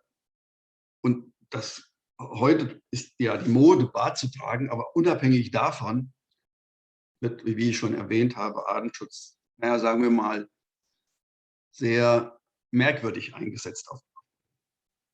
Nächste. Unsere Konsequenz ist also, bestehen Zweifel, ob eine technische Maßnahme oder organisatorische Maßnahme ausreicht, dann sind Luftreiniger, Air Cleaner, für uns statt Atemschutz als Backup-Measure, als Sicherheitsmaßnahme einzusetzen. Ich betone hier, weil das in der heute Morgen in der Diskussion vielleicht ein bisschen durcheinander ging, Luftreiniger sind eine zusätzliche Maßnahme. Wir empfehlen nicht, dass man nur einen Luftreiniger verwendet, sondern es ist immer eine Zusatzmaßnahme zu einer abgesaugten Schleifmaschine und so weiter. Luftreiniger, und das hat Annette heute Morgen ja auch erwähnt, Luftreiniger schützen auch Nachbargewerke, also Baufirmen, die in anderen Bereichen der Nähe der Baustelle, die Staub erzeugt, eingesetzt werden. Anwohner, oft finden ja Renovierungen in bewohnten Gebäuden statt, letztendlich auch der Umwelt. Wir sind der Meinung, wir folgen hiermit damit diesem Slick-Papier von 2016, angepasst an die heutigen Erkenntnisse. Die Technik entwickelt sich ja immer weiter. Nächste Folie. Diese Kombination von Schutzmaßnahmen sollte auf den entsprechenden Baustellen benutzt werden. Also eine Handmaschine, hier sieht man einen Meißel, einen Quermeißel oder auch einen Jackhammer mit Absaugvorrichtung, angeschlossen an einen Staubsauger und den Luftreiniger. Rechts sehen Sie einen Schlauch an dem Luftreiniger. Das ist manchmal, das ist manchmal nicht möglich, aber auch nicht notwendig. Auf dem linken Bild, das ist übrigens die Sanierung meines Bades, bei dieser Arbeit haben wir eine Messung durchgeführt und sowohl der Grenzwert für Quarzstaub als auch der Grenzwert für lungengängigen Staub wurden hier deutlich unterschritten, und zwar die deutschen Grenzwerte, und das sind ja zum Teil mit Abstand die niedrigsten in Europa.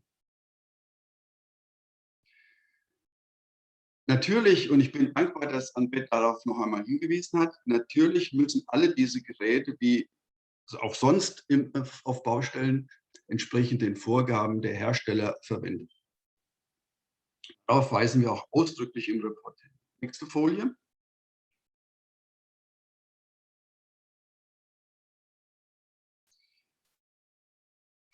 Vor diesem Hintergrund haben wir in 33 Kapiteln Activity-Related Exposures, also die Expositionen von Aktivitäten auf Baustellen beschrieben.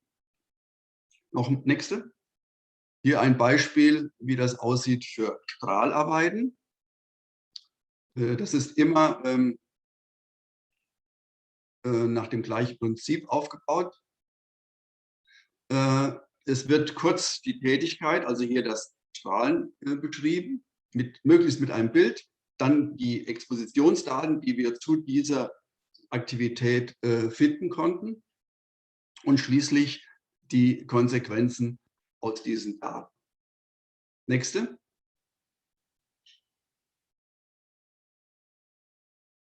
Das ist jetzt nochmal ein Beispiel dieser aktivitätsbezogenen Expositionen. Das Kernbohren, das ist dasselbe Prinzip. Am Anfang wird erklärt, was Kernbohren bedeutet, die Expositionsdaten.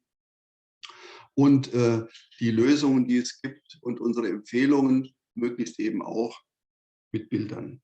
Nächste Folie.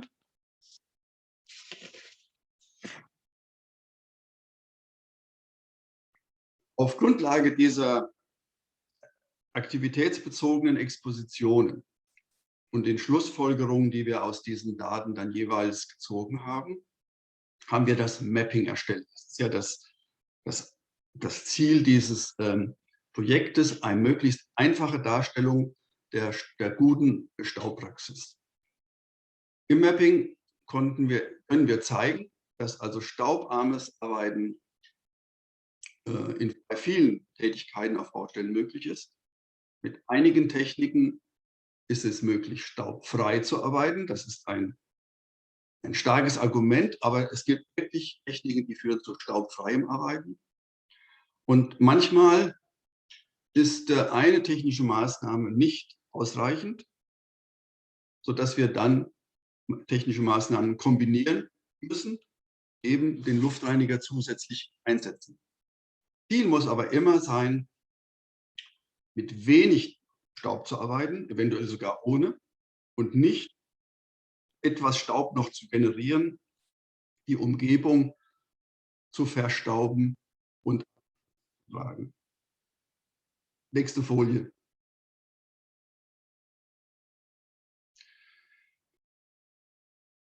Im Mapping beschreiben wir die gute und die schlechte Praxis. Und für viele Aktivitäten können wir das eben erledigen aufgrund der Daten, die wir haben.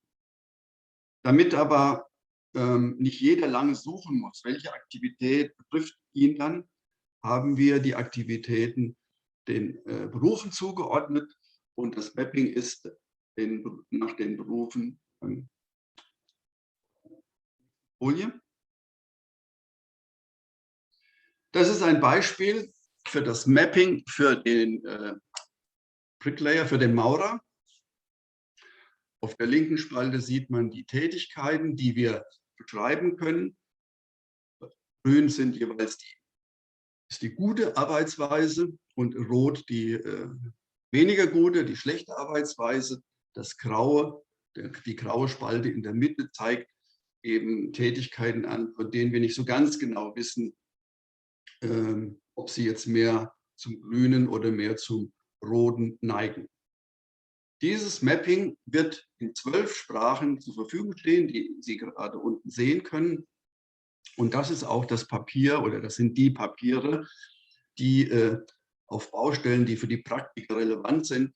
Hier werden also keine Messdaten mehr erläutert oder Statistiken aufgeführt, sondern hier steht, so ist es okay und so ist es nicht okay. Diese Mapping, wie gesagt, in 12 Sprachen, der Report steht in Englisch demnächst auf der Webseite zur Verfügung. Letzte Folie.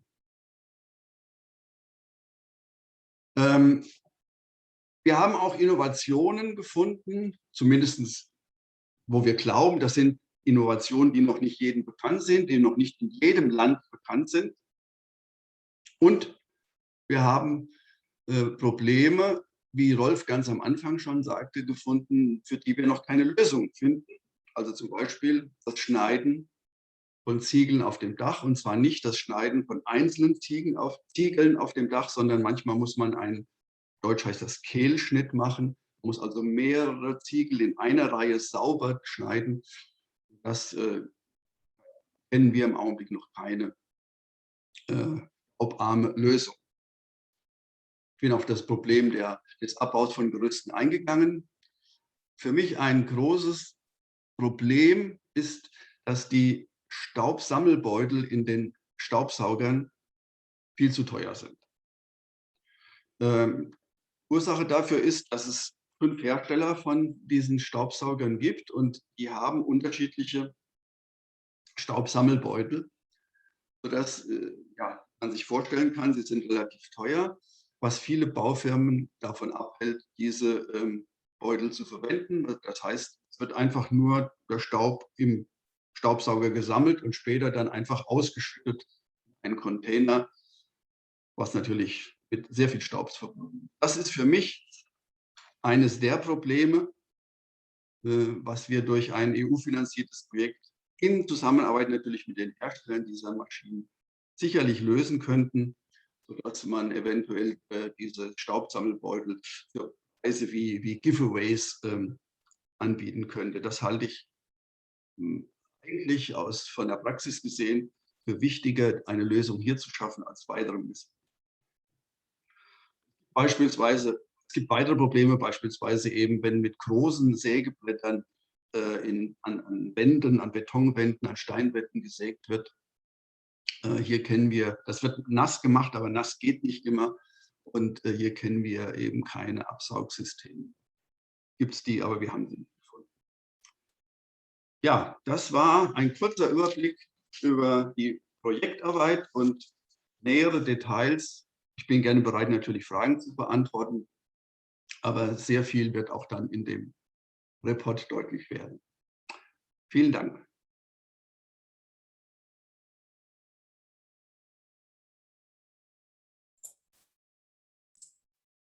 Auch vielen Dank, Reinhold und auch Olaf.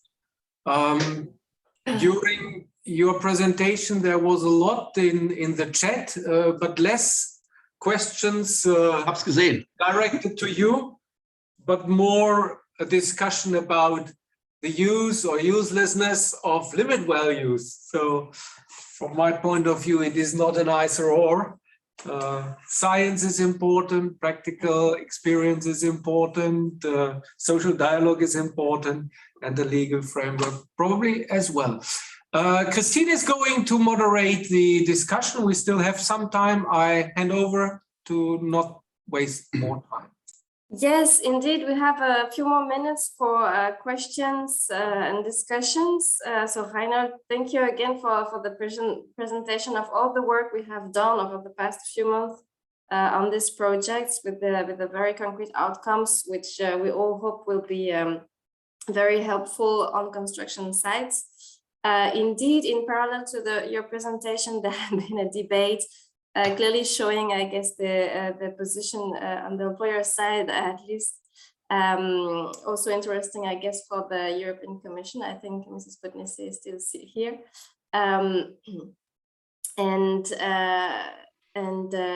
Yes, indeed, as I think Zinta is still here, there was a question earlier, which I think it's interesting. Someone was asking whether all EU countries have already transposed the latest limit value for the silica.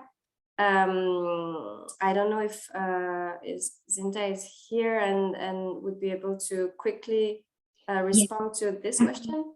Yes, I'm here. And yes, all member states have transposed the limit values. I mentioned that the transposition date was January 2020, and member states have to notify the Commission if they have transposed, and also they have to send the information in the way they have transposed, which we are carefully checking. And if there are some issues or questions, we go back to the member states and we ask them to explain more, or maybe to introduce some changes. Thank you very much, Zinta. And I guess this work is also very important in view of the future study on the potential revision of the limit values. Reinhold, yes? Ich wäre dankbar für Zinta, wenn ich da Rückmeldung bekommen könnte, weil im Report, das habe ich gerade an einem Abbildung gezeigt, mir ist noch nicht bekannt, dass Ungarn das angepasst hat. Das kann aber, und das liegt vermutlich an meiner Unkenntnis. Von allen anderen haben wir das aufgenommen. Ich würde das gerne im Report noch kurz vor Drucklegung korrigieren.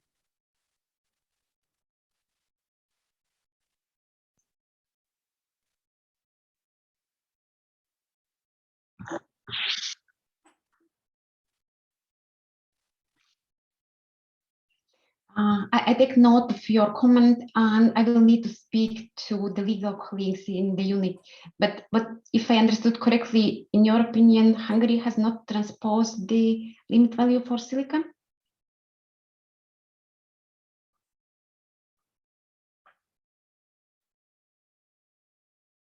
we have been notified by all the member states, and I know there is still process at exchanging with different member states, with few member states in the way they have transposed. But if I remember correctly, and to my knowledge, there have not been major issues, but I can clarify that with my colleagues, yeah, and get back to, I don't have your contact details, but maybe the organizers of the seminar.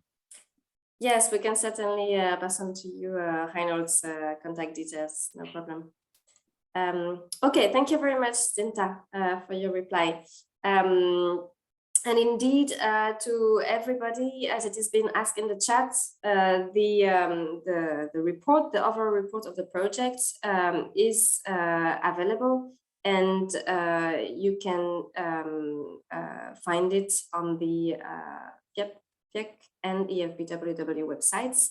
I don't know if Rolf, you would like to maybe already post a link in the chat. If you can. In the meantime, I have seen further debates on the issue of prevention measures versus or together with further lowering of the limit value. I don't know if someone wants to intervene. There was another question from Philip Cullen on the applying the prevention measures and respecting the OLs regarding tunnels, but I think this can be asked later, as we will have also the presentation by Martin Zandberger from Po. So I guess we can keep that for later. Rolf, you want to say something?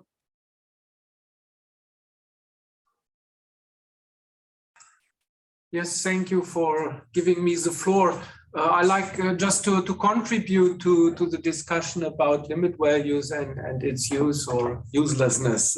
Again, I fully understand that from the viewpoint of an employer, a limit value asks to do more, to change things, to substitute maybe, to do technical measures, which is true and can be provoke costs, for example, or reduction of productivity, so can have economic negative impact for a company.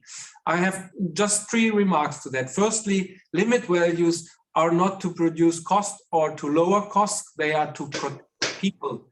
That is the original thinking. We have limit values to make sure that the health of people is not destroyed. That is the use of limit values. So if it produces cost, I think we have to make sure that all companies follow a limit value or implement correctly and so on. Then we have a level playing field for economic activities. So that is the thinking. And the third aspect is, believe it or not, but restriction provokes innovation. We will see that with the greening of our society, circular economy, and so on. Or have a look on the car manufacturer industry. The limitation or the reduction of emissions from cars by law is provoking innovation. So is that good or bad? That is my contribution. I know it is not easy, but therefore we are sitting together. I know it can produce costs, but therefore we need a level playing field for economic activities. And then you get the cost reimbursed by selling at the market. So that is my contribution to that discussion. Thank you, Rolf. Would someone else want to jump in the debate? It's I guess it's the time now. I see some other comments coming in the chat. Namely, there was a positive assessment by John Egan on the work which has been presented by Reinhold or approach with the practical guidance, with illustrations and so on. So if you have further comments on what we have done and which has just been presented, we would be happy to have it, because in the end, it's for practitioners to be used on the ground afterwards. So this is really something that we meant for practitioners, and we have hoped from the beginning that this would be the right format to be used. I see a hand raised from Water, please. Yeah, maybe further on the discussion between limit values versus control measures. I think Reinhold's presentation clearly points out that there are technical measures that can be introduced to reduce exposure, and changing the limit value will not change the situation. So I think now it's time not to focus too much on another OEL, but to focus on implementation of technical measures to reduce exposures. The innovations are there. They are have been tested as explained by Reinhold, but they are not being used to full extent. And I think that's the next step to take to provide a safer and healthier work environment. Thank you very much. Yes, there was another question which is a little bit related to what I said before, namely how the results of the project will be considered in the future, and namely in national enforcement. I think indeed we really wish that the results which have been published in the report in the first place and in the mapping, on the other hand, will be disseminated as much as possible within the EU countries, within the construction sectors, for use by all practitioners, workers, contractors on construction sites. This is really the final goal of our projects.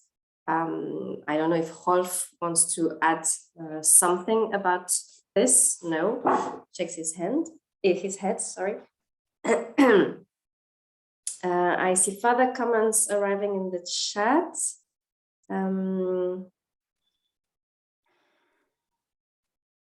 So from John again, was a standard approach recommended in terms of monitoring for SCS? I guess this is for Reinhold here.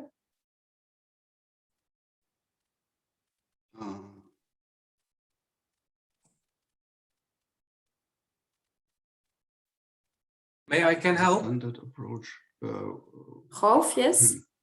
Yeah, it doesn't exist, a standard approach for monitoring. So we have various practices, we have various traditions, we have concept as presented from OPP-BTP this morning. So, but there is no European or worldwide standard approach for that. So, and again, therefore, I think the compilation Ökopol did with piling together research results from more or less all over the world is a very good exercise to get an overview. But the standard approach, to my knowledge, does not exist in no institution, international, European, or whatever type of institution. Can I answer, Pascal? Raise your hand or Yes. I just want to add something. Je vais parler en français pour répondre à Pascal. En fait, le masque pour la silice, ça va dépendre de la concentration qu'il y aura. Par contre, le filtre, ce sera du P3, ça c'est sûr. Après, tu peux avoir un masque papier pour une activité de courte durée, comme tu peux avoir un masque à ventilation assistée, voire de l'adduction d'air en fonction de la concentration de silice dans l'air. Donc tout ça, ça dépendra en fait du travail que tu vas faire. Par contre, le filtre, c'est P3, c'est pas du P2. Ah,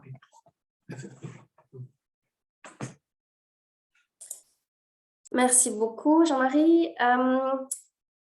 Is there a last comment or question that we should take or that I forgot from the chat, please? Because it will be the last one, and then we will take our next break before the last session. Maybe just on the monitoring, I know that in Europe there's a lot of initiatives on real-time sensors to measure particles as well as silica specific, and they have been tested in the construction industry. So maybe that's also something in addition to the monitoring programs. Okay, thank you very much. I put a link in the chat for people that are interested. Yep. Okay, I see you put a link indeed. Okay, so thank you very much again to Reinhold and all for the interesting comments and debates. Now we take the next break until 12:30, and we will have the last two presentations by Martin Zonbergen and Darren Harkins, as well as the conclusions of today's conference. So see you at 12:30. I guess everybody's back. So this is the last session now, and I will directly give the floor to Martin Zonberger, who is in charge of occupational safety at POR in Austria and beyond. And he will present the challenges and best practices from his own company. So Martin, please, will you share your presentation by yourself, or do you want us to help? Ich werde es versuchen. Okay. I'll try it.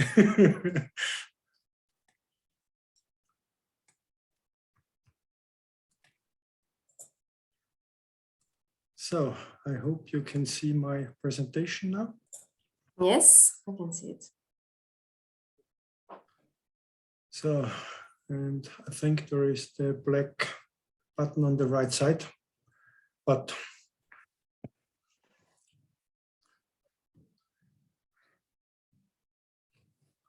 ich kann leider die Teilnehmer. Alles okay, Martin. Okay, dann starte ich. Ja, die Herausforderung, Staub war gestern. Bevor ich mit meiner Präsentation tatsächlich beginne, möchte ich mich zuerst einmal bedanken, dass ich erstens bei diesem Projekt dabei war, dass ich bei vielen Messungen und Versuchen für die Lösungsfindung dabei sein konnte. Ich habe in den letzten Jahren sehr viel zur Staubbekämpfung gelernt.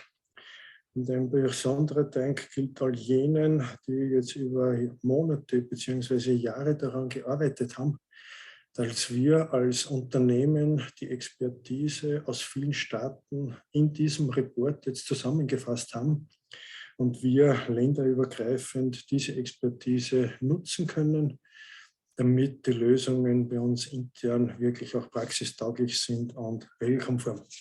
Herzlichen Dank. Nur um unsere Herausforderungen zu verstehen, eine Folie zu unserem Unternehmen. Wir sind so klein Europa.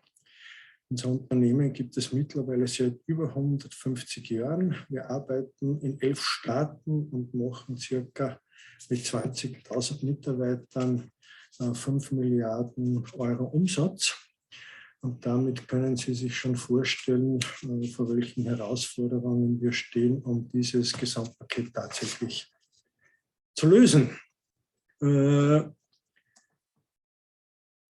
Die Herausforderungen, die wir haben, und ich werde die jetzt etwas komplexer betrachten, weil nur wenn wir als Arbeitgeber oder Konzern Lösungen finden, ist das meines Erachtens nicht ausreichend, diese Betrachtung. Denn wir haben in Europa für mich sehr gute Grundlagen, um auch die komplexen Ansätze am Bau abzuarbeiten. Was wir leider immer wieder vergessen bei unseren Diskussionen, sind unsere Auftraggeber bzw. Bauherren, die ihren Job ebenfalls in der Planungs- und Ausführungsphase erledigen sollten und auch die derzeitigen Regelungen in der Arbeitsschutzrahmenrichtlinie, wo es ja auch derzeit schon die Verpflichtung gibt, dass sich die Unternehmen untereinander abstimmen sollen für unternehmensübergreifende Gefährdungen.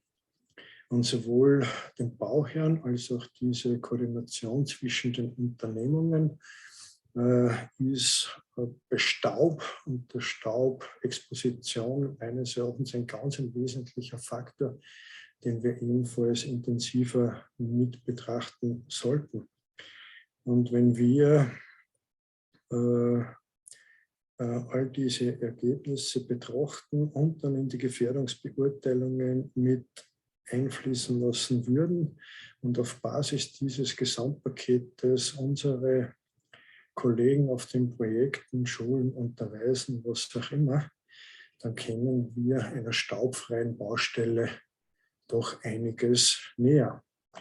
Ich starte jetzt, bevor ich tatsächlich zu unseren internen Umsetzungen komme, noch einmal bei unseren Auftraggeber.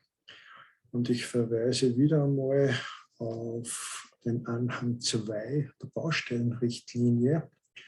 Und dort ist unter der Ziffer 2 genau ausgeführt, dass bei chemischen Arbeitsstoffen mit einer besonderen Gefahr für Sicherheit und Gesundheit der Arbeitnehmer sollte sich der Bauherr mit seinen Experten in der Planungsphase überlegen, wie können denn wir dieses Projekt risikoreduziert abwickeln.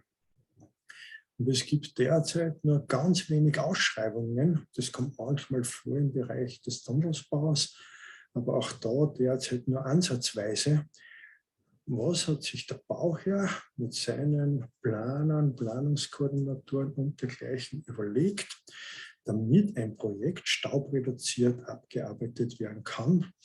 Und noch seltener findet man dann noch eigene Positionen im Leistungsverzeichnis, wo diese kollektiven Schutzmaßnahmen auch tatsächlich noch ausgeschrieben werden.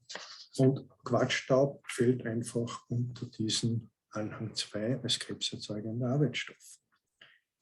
Und wenn wir dann in die Ausführungsphase gehen, diese Staubexposition, über die wir heute schon so oft diskutiert haben, wir haben 10, 20 Unternehmen gleichzeitig am Baufeld mit den diversen Arbeitgebern, wo jeder Arbeitgeber andere Lösungsansätze vielleicht hat. Und wenn wir diese Menschen nicht zusammen auf einen Tisch bringen, unter der Federführung des Bauherrn und seines Koordinators für die Ausführungsphase, dann könnte es sein, dass ein Teil dieser Maßnahmen verpufft, weil einzelne Arbeitgeber am Baufeld wieder mal versagen. Und deshalb für uns als Unternehmen ein ganz wesentlicher Aspekt, dass die unterschiedlichen Player miteinander gleichzeitig im Raum sitzen, um auch gemeinsame Schutzmaßnahmen für die Staubbekämpfung festzulegen und umzusetzen, beziehungsweise dann auch regelmäßig zu hinterfragen, warum funktionieren denn diese festgelegten Schutzmaßnahmen? Nicht immer. Ja, so. Und mit diesem Ausflug in die Baustellenrichtlinie wieder zurück zu unserer internen Umsetzung. Und die Herausforderung, vor der wir natürlich mit unseren 20.000 Mitarbeitern stehen, wen brauchen wir denn alle, damit dann am Baufeld tatsächlich das staubreduzierte Arbeiten funktioniert. Ich beginne mal auf der linken Seite und dort haben wir auch im Unternehmen gestartet, dass wir mit die Präventivfachkräfte, insbesondere unser Team der Sicherheitsfachkräfte, mit der Geräteabteilung und dem Einkauf an einem Tisch gesessen sind. Wenn ich natürlich jetzt in der Beschaffung den Zugang ändere und ich schon Geräte systematisch austausche in staubreduzierte Gerätschaften, wie man es hier sieht, zum Beispiel mit einer Motorflex, wo der Gerätehersteller das im Gerät schon vorgesehen hat, dann ist natürlich ein Improvisieren am Baufeld mit irgendwelchen Bedüsungen massiv reduziert. Und es gibt natürlich bei unserer Größe Die Geräteabteilung ist bei uns zuständig für alles, was inventarisierungspflichtig ist, also Geräte, die einen gewissen Wert haben.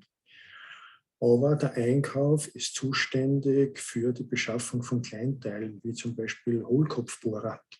Und immer nur dann, wenn dieses Gesamtpaket Geräte plus Kleinteile, Austauschgeräte, nur wann die Beschaffung dieses Gesamtpaketes gewährleistet ist, dann sind unsere Linienverantwortlichen in der glücklichen Situation, manche Dinge umzusetzen. Wenn wir natürlich danach brauchen unbedingt, das ist unsere gesamte Linienorganisation mit den direkten Vorgesetzten, die das dann auch tatsächlich verwenden, was seitens der Zentralstellen bereitgestellt wird. Wir brauchen natürlich unseren Betriebsrat und die Mitarbeiter dazu, dass das, was bereitgestellt wird, was von der Linienorganisation gewollt wird, auch tatsächlich verwendet wird und nicht wieder aus Gründen der Bequemlichkeit irgendwas vernachlässigt wird. Und wo natürlich alle ganz wesentlich mitspielen, um alle Parteien zu beraten. Das sind natürlich die Präventivfachkräfte, insbesondere Arbeitsmediziner, Sicherheitsfachkräfte und sonstige Experten. Ja, wie haben wir, nachdem wir das erledigt gehabt haben, weitergemacht? Wir haben dann eine Information für alle Vorgesetzten ausgeschickt, wo die wichtigsten Regelungen drinstehen, die wichtigsten Zugänge mit der Verweise, wer hat schon was erledigt. Und was natürlich parallel gelaufen ist mit dieser Sicherheitsinformation, waren die Anpassung der Rahmenverträge, die ganzen Preisverhandlungen mit unseren Systemlieferanten.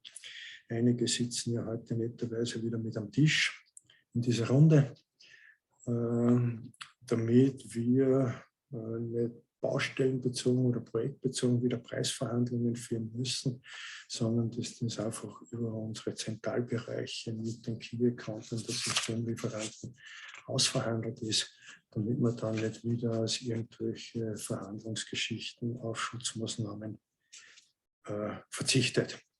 Das war der erste Aspekt. Dann haben wir Gott sei Dank auch heute einen Freiwilligen am Tisch. Wir haben dann eine interne Arbeitsgruppe im Bereich der Sicherheitsfachkräfte festgelegt. Und auch in dieser Runde nochmal einen Dank an Kevin, der ja auch heute mithört. Er war der Leiter unserer internen Arbeitsgruppe und an sein ganzes Team, die dann Unterlagen entwickelt haben, um unsere Zielgruppen zu erreichen. Und Sie werden jetzt schon festgestellt haben, wir haben jetzt einen Formatwechsel in der Präsentation. Das, was Sie hier sehen auf dieser und auf der nächsten Folie, da haben wir probiert, mit vielen Bildern, textreduziert, die wichtigsten Kernbotschaften zu einer effektiven Staubbekämpfung zu gestalten. Diese Unterlagen sollen dann unsere Linienverantwortlichen unterstützen bei den Unterweisungen, bei der Bewusstseinsbildung, bei den Mitarbeitern. Was wollen wir denn überhaupt erreichen? Und das, was in den Vorträgen vorher immer wieder gesagt wurde, unterm Strich gibt es 3 Kriterien, damit ich effektiv bin. Das eine ist Absaugung, das zweite ist Wasser und das dritte ist Staubbinden. Und viel mehr Schutzmaßnahmen gibt es einfach nicht mehr zu einer nachhaltigen Staubbekämpfung. Und das probieren wir halt mit diesen Bildern darzustellen, um in die Köpfe unserer Mitarbeiter das hineinzubekommen, dass einfach das gesamte Arbeitsverfahren umgestellt werden soll. Und ob dann die Absaugung am Gerät, das mit einem externen Staubsauger, ob das dann, und da werden wirklich tolle Technologien entwickelt, mit einer Absaugung, die direkt am Rücken tragen wird, oder wie wir es im linken unteren Bild sehen, ob das dann noch riesige Entlüftersysteme sind bei den Tunnelprojekten. In der Folge gehen wir dann ins Detail. Und auf Basis dieser 2 Seiten, die was rein zur Sensibilisierung dienen und zur Vermittlung der Kernbotschaften, hat dann der Kevin mit seiner kleinen Arbeitsgruppe probieren wir jetzt eine Losblattsammlung zu machen, wo wir dann genau basierend auf der gleichen Systematik, wie sie ja in dem Mapping drinnen ist, was ist gute Praxis, was ist mittelgute Praxis und was ist schlechte Praxis, dass wir dann zum Beispiel für staubarmes Bohren, da nimmt dann der Vorgesetzte genau diese eine Seite her und kann dann mit seinen Mitarbeitern das durchgehen, was wollen wir, was erwarten wir von euch, dass dann tatsächlich der Hohlkopfbohrer verwendet wird und nicht aus Bequemlichkeitsgründen wieder ein anderer Bohrer, dass tatsächlich der Staubsauger auch angeschlossen wird und nicht irgendwo anders herumsteht. Und mit diesen Betriebsanweisungen und mit dieser Losblattsammlung probieren wir eben unsere Mitarbeiter zu sensibilisieren und tätigkeitsbezogen einmal zu unterweisen und zu unterstützen. Und deshalb freue ich mich jetzt schon auf dieses gesamte Mapping. Und anhand dieses Mappings werden wir unsere Priorisierung machen, welche Tätigkeiten kommen am häufigsten vor, damit wir dann auf dieser Basis des Mappings unsere Betriebsanweisungen in die Richtung noch einmal optimieren. Das Glück, was wir haben, das möchte ich auch noch einmal betonen, dass ja nicht jede technische Änderung auch ein Nachteil und Kosten. Wir haben ja bei unserer Lehrlingsausbildung, also Ausbildung unserer Jugendlichen, haben wir bereits diese Hohlkopfbohrer in Verwendung, um unseren Lehrlingen im Bereich der Ausbildung zu zeigen, wie funktioniert staubarmes Bohren. Und das, was halt wirklich toll ist mit dieser Art oder mit dieser Technologie, hat man dann parallel dazu eine bis zu 30%ige Leistungssteigerung, weil einfach man ist schneller, staubärmer, auch risikoreduzierter, weil ich dann ein Bohrloch nicht mehr ausblasen muss. Also man muss auch einmal den Mehrwert erkennen, der durch diese Technologien sind. Und wenn ich dann an manche Bilder denke aus dem Report, manche Firmen werben ja auch schon mit staubarmen Arbeiten, weil die Folgearbeiten, wenn ich nicht an der Quelle bekämpfe, ich muss zusammenräumen, ich muss säubern und muss den Staub wieder wegbringen, damit ich dann mein Baufeld übergeben kann. Ja. So, wie man sieht, und ich bin wirklich beeindruckt mit dieser Diskussion seit 2 Jahren über staubarmes Arbeiten, wie viele Maschinenhersteller mittlerweile damit beschäftigt sind, direkt an der Entstehungsstelle den Staub zu bekämpfen. Also das, was auch die N-Badger im ersten Blog präsentiert hat. Es gibt immer mehr Unternehmen, also sprich Hersteller, die sich intensiv damit auseinandersetzen und Standardlösungen bei der Verwendung anzubieten. Und vielleicht auch da nochmal der Dank an die Christine für den Vorsitz unserer Arbeitsgruppe für die Revision der Maschinenrichtlinie. Und einer der wesentlichen Punkte, die wir von Arbeitgeberseite bei der neuen Maschinenrichtlinie hineinbringen wollen, dass die Hersteller von Maschinen und Geräten bereits verpflichtet werden, wenn im Rahmen der bestimmungsgemäßen Verwendung Staub entsteht, dass sich der Hersteller etwas überlegt, wie kann ich den Staub an der Entstehungsstelle nachhaltig bekämpfen. Und diese Energie, die seitens unseres Verbandes, also auf europäischer Ebene, da hineingepulvert wird. Nochmal herzlichen Dank für all diese Bemühungen und die Arbeit, die ihr da leistet, damit wir vielleicht in 2 Jahren weniger Sorgen haben, weil die Technik schon so weit fortgeschritten ist, dass wir weniger Staub produzieren. Ja,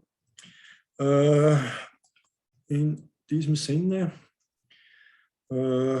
wenn wir, und ich finde interessant, diese ganzen Diskussionen in Grenzwertabsenkungen schon wieder, wenn wir mal schaffen, ja, und wenn wir gemeinsam unsere Energien da hineinpulvern, dass all das, was bereits bekannt ist, wenn wir das einmal anwenden, ja, und das tatsächlich am Baufeld auch umgesetzt wird durch alle Projektbeteiligten, und dann bin ich mir sicher, dass wir keine Diskussion, wir brauchen über Grenzwertabsenkungen und dergleichen. Wenn wir alle bereits bekannten Verfahren optimal einsetzen, dann kommt es automatisch in mehreren Jahren zu einer Absenkung der Anzahl der Erkrankten. Ja.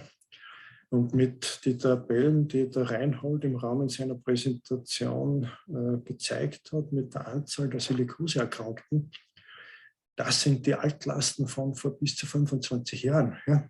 Und das, was wir jetzt an Energien aufwenden, um staubarmes Arbeiten zu forcieren, leider können wir das dann erst feststellen in 10, 15, 20 Jahren, dass wir auf bewährte Methoden zurückgegriffen haben und tatsächlich die Erkrankten zurück sind.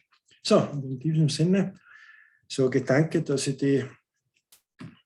hier sprechen habe dürfen und die Herausforderungen, die wir haben, wir brauchen Zeit, um die Geräte zu optimieren. Wir brauchen Zeit, um alle Menschen so weit zu bringen, dass sie am gleichen Strang in die gleiche Richtung ziehen. Und wir hoffen, dass wir mit unseren Schulungen unsere Mitarbeiter so weit bringen, Zeit noch, damit tatsächlich unsere Baufelder auch in diesem Bereich sicher werden. Danke.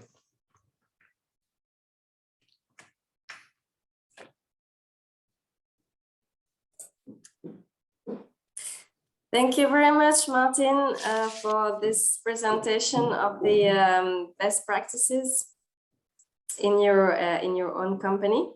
I think it's very interesting to see the challenges, but the fact that there are solutions that take, however, some energy to implement.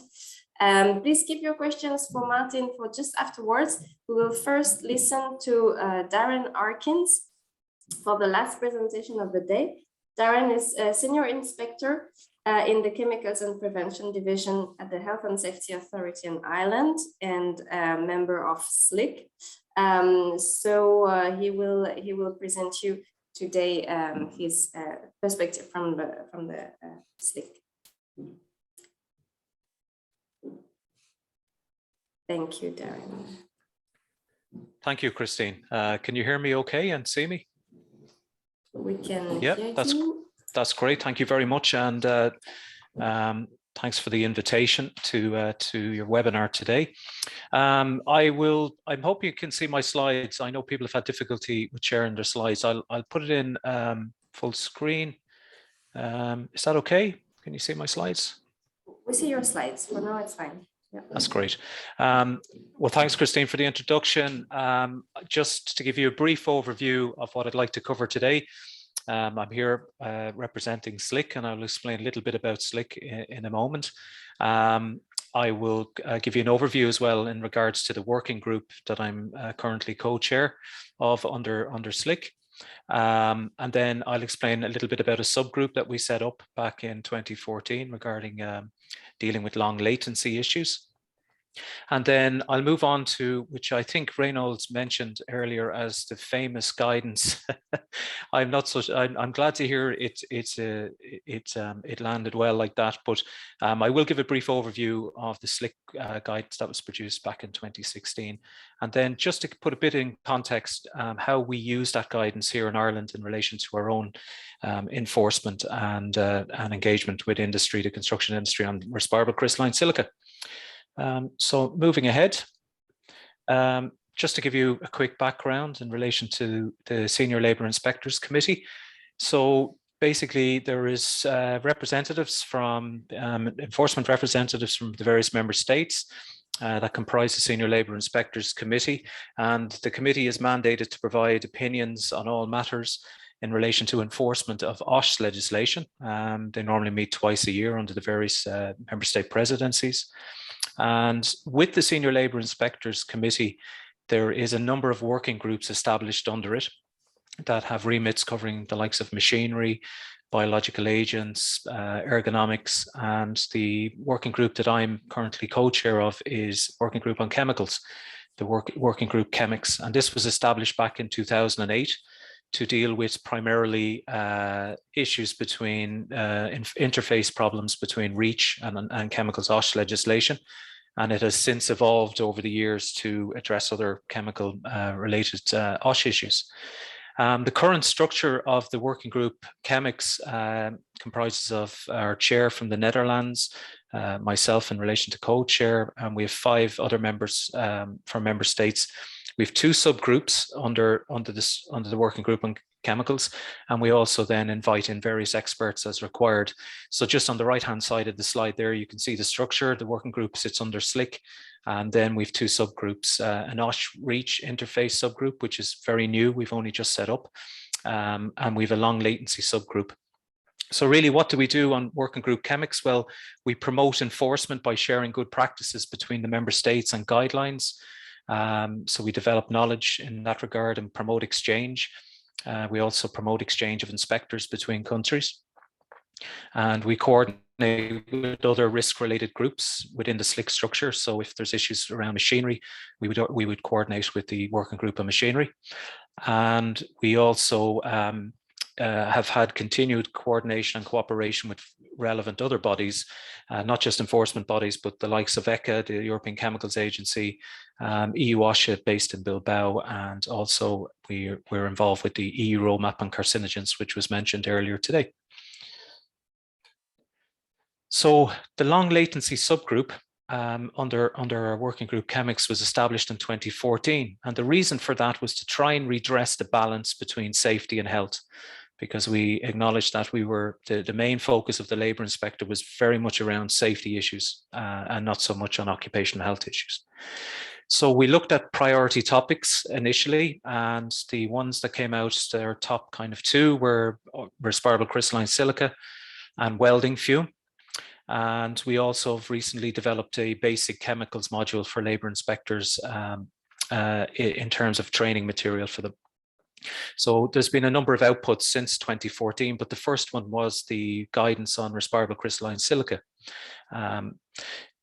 We picked these topics because they're pan-European occupational health issues, and really the main focus of why we wanted to develop guidance for labour inspectors was really to increase confidence in labour inspectors to deal with occupational health issues and to provide practical guidance as far as possible, and not overly technical guidance where we could, because a lot of the labour inspectors, as you may or may not know, there are general labour inspectors. They may not have the specialist knowledge that an occupational hygiene inspector may have. So we had to produce the guidance that would be pitched more appropriately for that group. So we published the RCS guidance in 2016. And then we published the welding guidance in 2018. And as I said, last year, we published our basic chemicals training package for labour inspectors. And all of this is publicly available on the SLIC Circuit BC website. So on the Commission Circuit BC website. And also we make these publications available to the likes of the European Agency for Safety and Health. And this, for example, the RCS guidance is available on the Roadmap on Carcinogens website as well. So we've made it widely available. And the reason for that was we just didn't want to tell the labour inspectors what good practice was, and that we also wanted to let employers know and the industry know sort of focus that the labour inspectors would be encouraged to take. So that's the long latency subgroup. And just to say as a side note, what we're hoping to look at now in going into the future over the next number of years is the asbestos side of the guidelines again, because as you may be aware, there's a review of the limit value and a possible reduction there. So moving on to the respirable crystalline silica guidance. As I said, we picked the construction sector because it's a pan-European issue, but also because the NEPSI Social Dialogue Agreement had addressed respirable crystalline silica, but there wasn't much guidance out there in relation to the construction sector. So I was delighted to see the work that's been done by the project group here and the comprehensive report that's been developed. The way we structured the guidance was sort of in 2 parts. So the first part of the guidance really looked, it's very similar to the project report discussed today, sort of the background to respirable crystalline silica. What is it? Where can it be found? The different levels of crystalline silica in different products and so forth. So just a general background. The legal framework was kind of at the time, obviously prior to the Carcinogens Directive and the new limit value for RCS coming into play, we obviously focused on the Chemical Agents Directive as being the primary piece of legislation, but acknowledged the fact that it was a carcinogen. IARC had classified it as a Category 1 carcinogen. Other member states treated it as a carcinogen, and we were aware of discussions and opinions ongoing in relation to bringing a limit value into the Carcinogens Directive, Mutagens Directive. So we used the 0.1 milligrams per meter cubed as a benchmark, and we also acknowledged in there that there was a variable limit values across member states, but we decided on the 0.1 milligrams per meter cubed. And we looked at a lot of the papers and research that I see have been highlighted in the project report today as a basis really for the task sheets in part 2. We gave advice around risk assessment and controls. We didn't put too much emphasis on monitoring because of the constraints around monitoring that have been raised today in this conference and the difficulties with that. So the focus was very much on the controls in place that could be seen by the inspector. PPE has been discussed today in terms of respiratory protective equipment, and I acknowledge the reservations around the use of RPE. And I do recollect significant discussions at the time about applying, respiratory protective equipment in addition to good controls, but that was seen as the most, from a precautionary point of view, seen as the best approach at the time. However, possibly later on, I can make a comment in relation to air filtration. We also included a section on health surveillance because that's something that we would like to see an increase in relation to provision of health surveillance for construction workers, and general hygiene advice in relation to managing a site. We addressed the sweeping issue versus the vacuuming issue, and that, for example, and having proper welfare facilities and that, and also the training and instruction element, toolbox talks and briefings and that side of things. Part 2 then addressed basically contains a number of task sheets. The activities that we addressed are very similar to what's in the project report today, although the project report certainly does provide a lot more examples, which is great. And to kind of roll this out, we then developed a supporting slide deck that could be used by each member state's national labour inspector to introduce the guidance, and it contained case studies and quizzes and various other things to get interaction.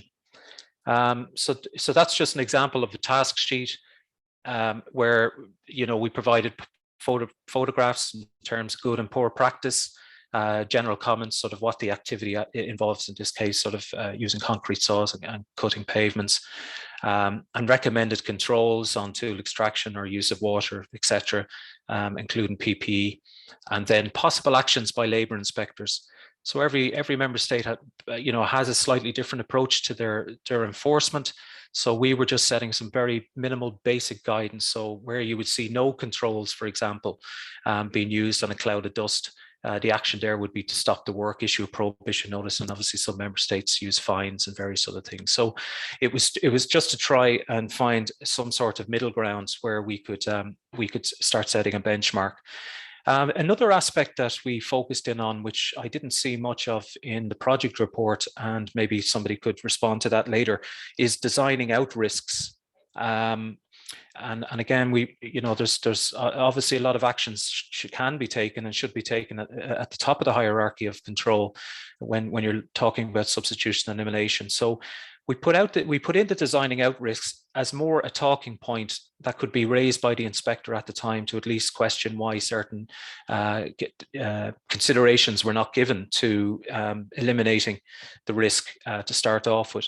And then the final piece is around maintaining the control equipment and maintaining respiratory protective equipment. So each task sheet were very similar based on those principles, but we just used different tasks, the most common tasks that came up on site. So that is the guidance in a nutshell. and really we launched it then during the Netherlands presidency at The Hague in 2016. And we distribute basically our guidance, and we communicate to national labour inspectors through a system called the knowledge sharing system. And that's certainly something we can use to bring to the attention this work that you're doing in the project report itself, along with the tasks. So I'd be happy to talk later about that. And follow up, and then we did a follow-up survey completed with all the national labour inspectors in terms of how they found did they find the guidance useful? Did they implement the guidance in their own country? And we got very positive feedback. Some countries were further on in relation to silica. Some countries were only sort of starting off, so they were able to incorporate it into their inspector guidance and into their campaigns. So it's an important piece that we do in terms of evaluating whether the actual guidance we produce is useful. And also we promoted then at the SLIC thematic days. So these happen every 6 months. And so after we produced the guidance, we would have had an actual very practical day looking at controlling construction dust and silica with various labour inspectors. It's, as I said earlier, it's also promoted through the European Union OSHA website, the Roadmap on Carcinogens website, and we've presented it at various conferences, for example, at the A+A safety conference in Dusseldorf a number of years ago. So that's a constant sort of feedback loop that we hope to maintain. So kind of moving on in terms of, you know, an example from ourselves here in Ireland and how we used the guidance. We would have had operational guidance on construction dust prior to the publication of the SLIC guidance. We then used that guidance then to update our operational guidance. And just to give you an example, that's just, you know, an extract from our operational guidance that we have. So we have a tables there, and what we refer to this as our inspector advice and initial enforcement expectation. So very similar to the task sheets, we sort of set out what we expect to be seen on site. If there is issues, you know, what part of the legislation do we consider appropriate then in terms of dealing with maybe a lack of control or lack of PPE or the absence of PPE. So again, we've divided it down by task, and this then was presented in terms of inspector training with our construction inspectors, because again, like lots of labour inspectors, their primary focus has always been on safety issues. And what we really wanted to get to is that, you know, if you see a cloud of dust being generated on a construction site, that should be considered to the same level as maybe, you know, poor scaffolding or poor PPE in regards to safety issues. So it's as much a change in mindset for the enforcement inspectors as it is for the construction workers in relation to safety versus health. So once we had completed the training, we launched a number of dedicated campaigns during 2016 right up to 2019. And these were normally 2-week campaigns where we carried out on average, you know, 400 to 500 inspections. We used social media to send out positive messages in relation to what we were seeing within the construction industry, and also poor practice.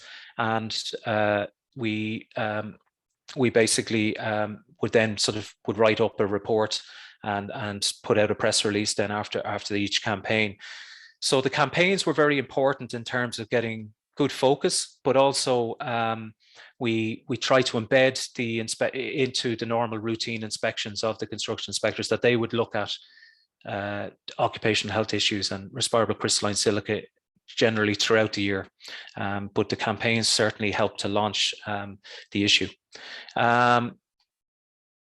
So another important aspect of trying to get proper engagement on the issue was to liaise with our stakeholders, and obviously the Construction Industry Federation here in Ireland played a big part in promoting good practice around respirable crystalline silica. They developed their own guidance, they had their own safety weeks, and they normally run in conjunction with the European Safety Week. So that aspect, that collaboration worked very well, and it was great to see the involvement of all the construction companies providing toolbox talks and their own good practice approaches.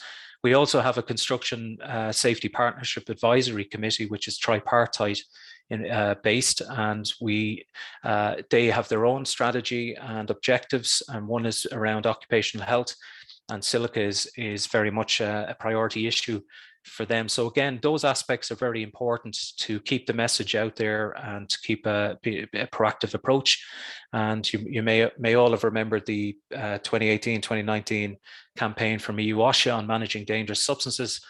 And we would have used that campaign as well to focus in on respirable crystalline silica. And actually, it was an Irish company that was commended for their good practice in relation to substitute and eliminating respirable crystalline silica risks on a particular site that they were developing.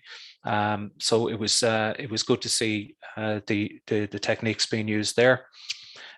We also have an online risk assessment tool called BSmart, which covers many different hazards, but we have a construction dust risk assessment there, and we updated that after the SLIC guidance was launched. And we've had a good uptake in relation to the use of the risk assessment. So we can see that smaller companies in particular find the online tool risk assessment very helpful in terms of addressing construction dust, not just silica, but other dusts as well.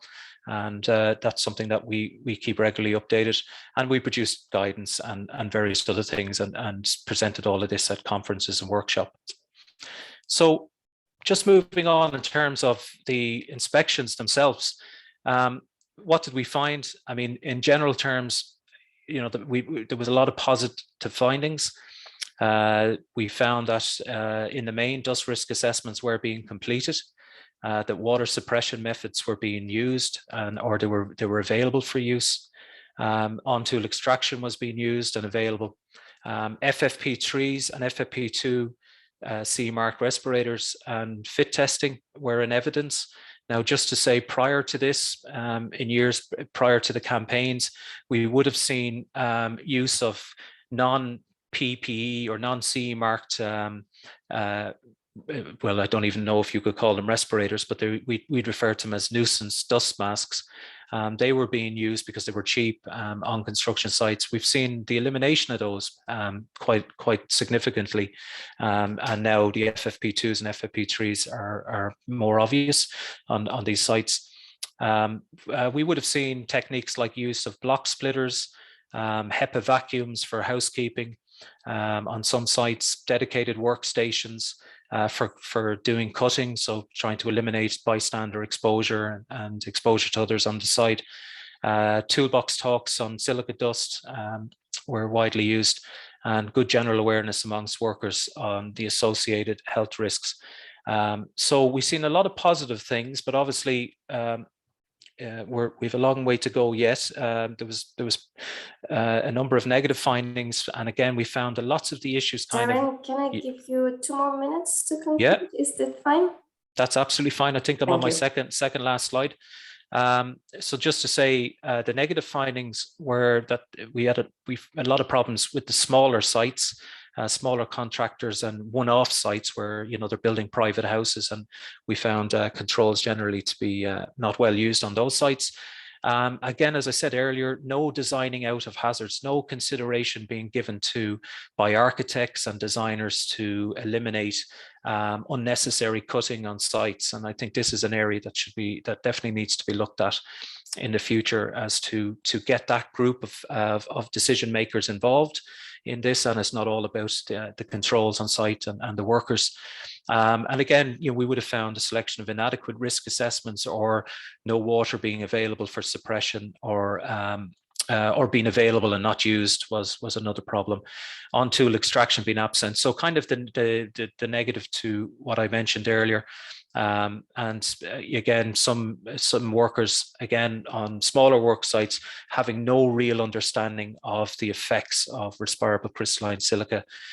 In general terms, health surveillance, there has been very poor uptake of health surveillance within the construction sector around occupational health issues. And that's something that we're looking at the moment to try and improve. So in the end, we would have carried out since 2016 maybe over 1,000 dedicated inspections around occupational health, and we would have issued 6% formal enforcement. So that would include prohibition notice or improvement notices. We would have issued over half of the sites with written reports just to make improvements. But the positive message really is that in 80% of the sites we felt had appropriate controls either being in use or available to them. So I suppose the last point I just wanted to make was that really campaigns are fine. And what we find is we move away from silica and we look at welding fume, or we look at something different. But in relation to silica, I truly believe that we need to continue working together, combined effort between the labour inspectors, industry and social partners to achieve a behavioural change, you know, and this can only really be done by repeat interventions, whether it's campaigns or continued inspections, and continued emphasis placed on silica by the construction industry. And I think if we continue that, we should hopefully get from the position on the left there, photograph you see on the slide to the right, although I know we probably have to debate the use of RP a little bit more. So that's me finished, Christine. Thank you very much, Darren, for your presentation as well. Very interesting. Okay, now, Rolf, do you want to take 1 or 2 questions? As I see, it's already 1:17. I guess most of us are a bit hungry at that point, and we want to finish on time. Hungry. I see one question from Reinhard for the moment. So Reinhard, the floor is yours. Ja, ich möchte diesmal in Deutsch sprechen. Vielen Dank für die Beiträge von Martin und von Darren. Ich gehe jetzt noch mal ganz kurz auf die Rolle der Koordinatoren ein, Sicherheits- und Gesundheitsschutzkoordinatoren, die doch auch hier für den Staat eine ganz ordentliche Rolle mitspielen können, wie das auch Martin ja schon präsentiert hat. Es gibt sowohl für die Planungsphase, dass eben staubfreie Techniken eingesetzt und verfügbar sind, erheblicher Aufruf, um hier nachzulegen. Ich verweise nochmal auf die Ausbildungsmatrix, die wir hier in ISCO präsentiert haben. Die fachliche Ausbildung ist sehr, sehr wichtig, um endlich hier auch voranzukommen. Es reicht nicht, wenn wir über Gerüste reden, sondern es geht auch um den Gesundheitsschutz, um den Staub ist hier ein ganz wichtiger Faktor. Deshalb 2 Fragen. Erste Frage an Martin. Wie ist die Reaktion von euren Maßnahmen, von euren Schulungseinheiten im Personal? Wie bereit ist man hier, die Verhaltensänderungen aufzunehmen und die Methoden anzuwenden? Und die zweite Frage an Darren. Darren, wie ist die Rolle der Koordinatoren in diesen Untersuchungen, die bei SLIC laufen?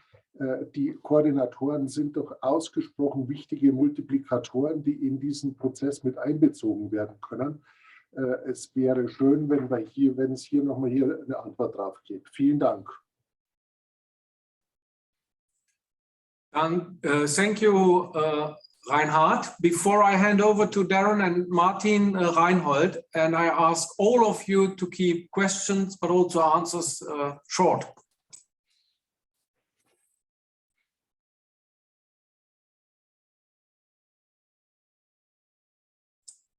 Reinhold, du bist dran. Okay, ich wollte noch einmal aufgreifen, was Martin gesagt hat.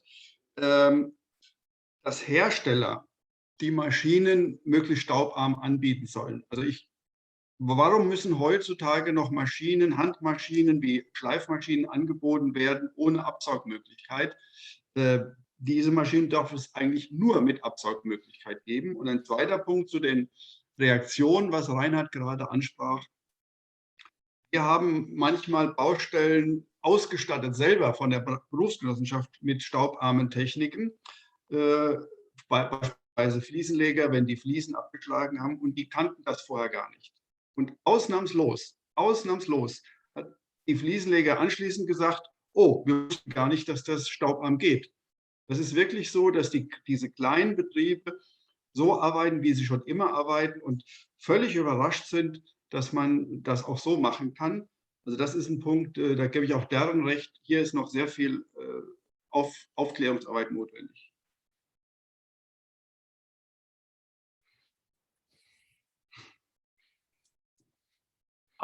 Yeah, I'm struggling a bit with getting unmuted, but now it works, I think. I give the floor first to Martin and then to Darren, and then I hand over back to Christine for final sentences, conclusions. Martin, please. So, hinsichtlich der Anfrage wegen der Unterweisungen.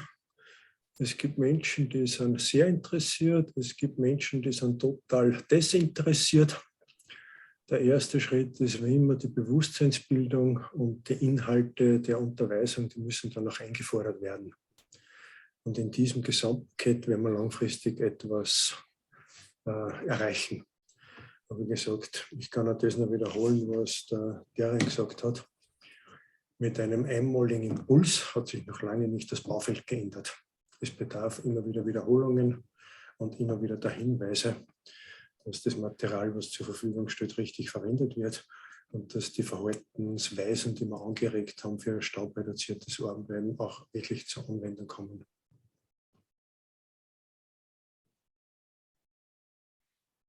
Thank you, Martin. Darren, now the floor is yours to answer. Absolutely, yeah, thanks. Can I just clarify from Reinhard, what did he mean by coordinator? I think he had a query on, yeah. I mean the safety and health coordinator according to the EU regulation of 1992. Yeah. Oh, under the construction regulations or the safety representative? No, the construction regulation. Yeah, absolutely. They play a big part, Reinhard, and as they do for all other hazards. I mean, they play an important part in relation to silica.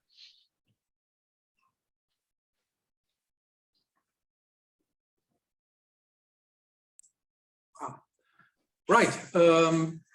Before handing over back to Christine, just one reflection from my side.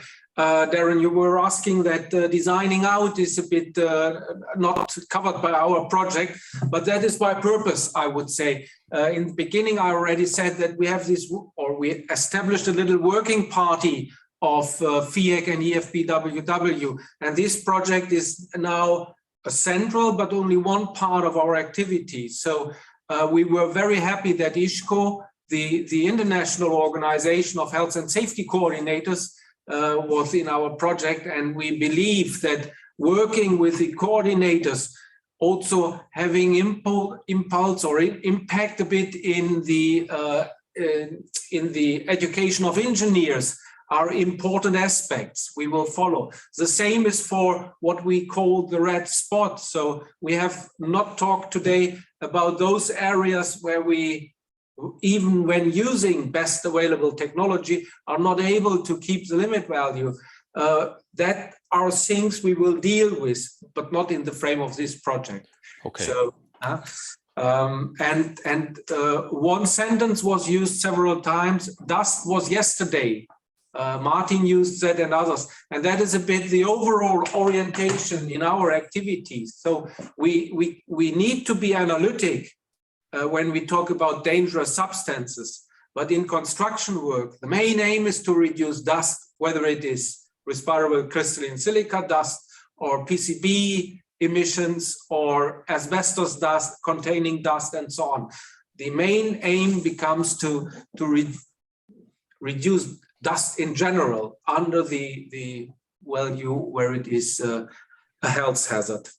That were my little reflection, and yeah, now I give back to Christine for final conclusion. There is a question from Pascal concerning the what are we doing with the dust we collect in whatever type of machine or sack? How do we deal with that? Is there one who feels able to answer this question within 1 minute or less? I can, if you want. Jean-Marie. On va parler très simplement et très pragmatiquement. En fait, les poussières sont récupérées dans des sacs qu'il y a dans les aspirateurs. Et après, les sacs à poussière, il faut les enlever alors avec précaution. Et le mieux, c'est que les gens soient quand même équipés avec des protections, des masques P3 du coup. Et les sacs à poussière, ils vont dans la benne générale de là où on met le reste des déchets du bâtiment. Il ne faut pas se leurrer, hein. Quand tu balayes la poussière et que tu ramasses la poussière, tu la mets aussi dans la benne générale. Donc le sac, il va exactement au même endroit, à la différence près qu'on aura protégé les gens et qu'eux n'auront pas été tout simplement impactés par la poussière. Voilà, c'est la seule différence. Mais il n'y a pas une filière spécifique pour enlever cette poussière. Enfin, pas en France en tout cas, et je suppose que dans les autres pays en Europe, c'est à peu près la même chose. OK. Reinhard Obermeier raised his hand. Is something of importance you can keep very short? Ja, was man mit Staub üblicherweise macht, binden, kompaktieren. Das ist die Methode, die wir auch von Asbest her mitkennen. Die ist auch hier anzuwenden. Aber vielleicht noch eine persönliche Bemerkung. Vielen Dank an EFBWW und FIEC, dass ISCHO hier mitarbeiten durfte. Und meine Bemerkung hierzu: Mich erinnert das Ganze an die 60er Jahre, als rauchende Schlote ein Zeichen für Prosperitismus waren. Und selbst heute, wenn man in Zeitungen über Aktivitäten von Baustellen schaut, dann muss es dort staubig sein und muss mordsmäßig Dreck sein. Und ich glaube, hier haben wir sehr, sehr viel nachzuarbeiten. Alle die Beteiligten aus der Branche, dass wir auch hier einfach das Mindset ändern. Danke. Christine.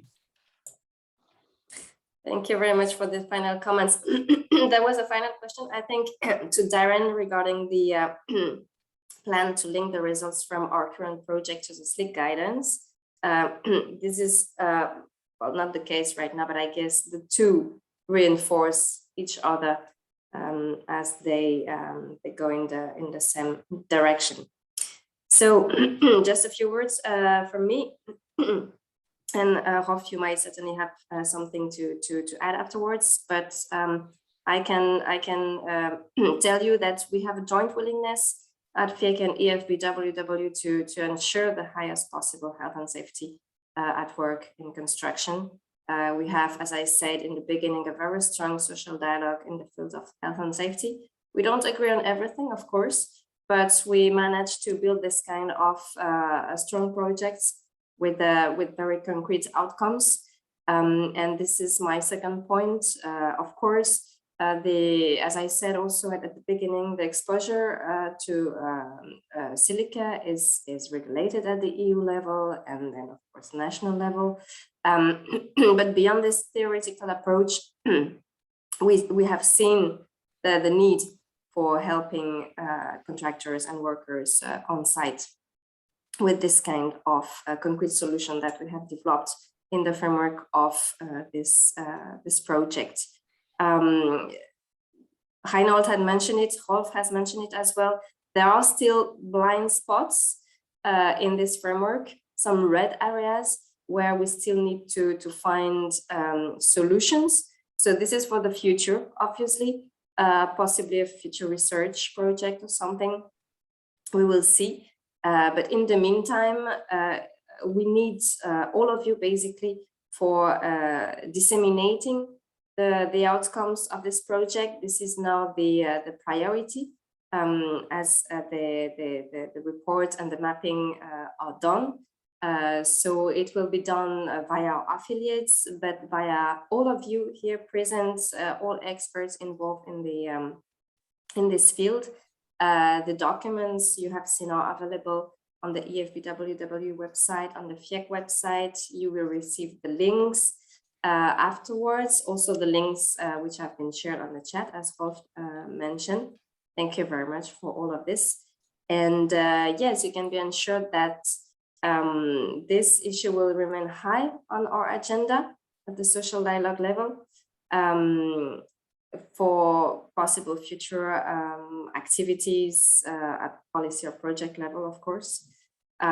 So I think this was a very good, very interesting project. We have had a very good steering group with a lot of people involved, very much involved. So I have to thank all of them for their involvement, active participation. We have had over the past 2 years a lot of debates, very technical debates sometimes, but it really shows the interest and importance of the project. So thank you to the steering group, to the speakers of the day, of course, for your participation, and to the audience. You have been about 100 people participating today, so this is really great. And of course, thanks to the interpreters as well, that allowed us to have these discussions in several languages. Rolf, do you want to add something from your side? Yeah, I would like to add, no, not to add, but to underline 1 or 2 points. This sentence, "Dust was yesterday," should become a reality in all workplaces, also in construction. And in this sense, our project was more a starting point. The project ends, but the work starts with disseminating, using the material, learning more, adapting our provisions and our guidance, and become better. I think that is of high importance. And I come back to what Sinta said. There are various type of resources and programs on EU level. And I think we will come back to the European Commission to see what other lines we can use, for example, to provoke or to support or to initiate technological developments needed, and other stuff. And I hope we can come back to the practitioners on company level with organizational provisions or prevention rules we propose to make working conditions better. Also from my side, thank you very much to all people who were and are still in the steering group, because we will have another meeting, especially to all speakers from today and all those who participated. I'm very, very impressed by the range of levels we could attract to today's meeting. And thank you very much to the interpreters who did a marvelous job making us communicating. Thanks a lot.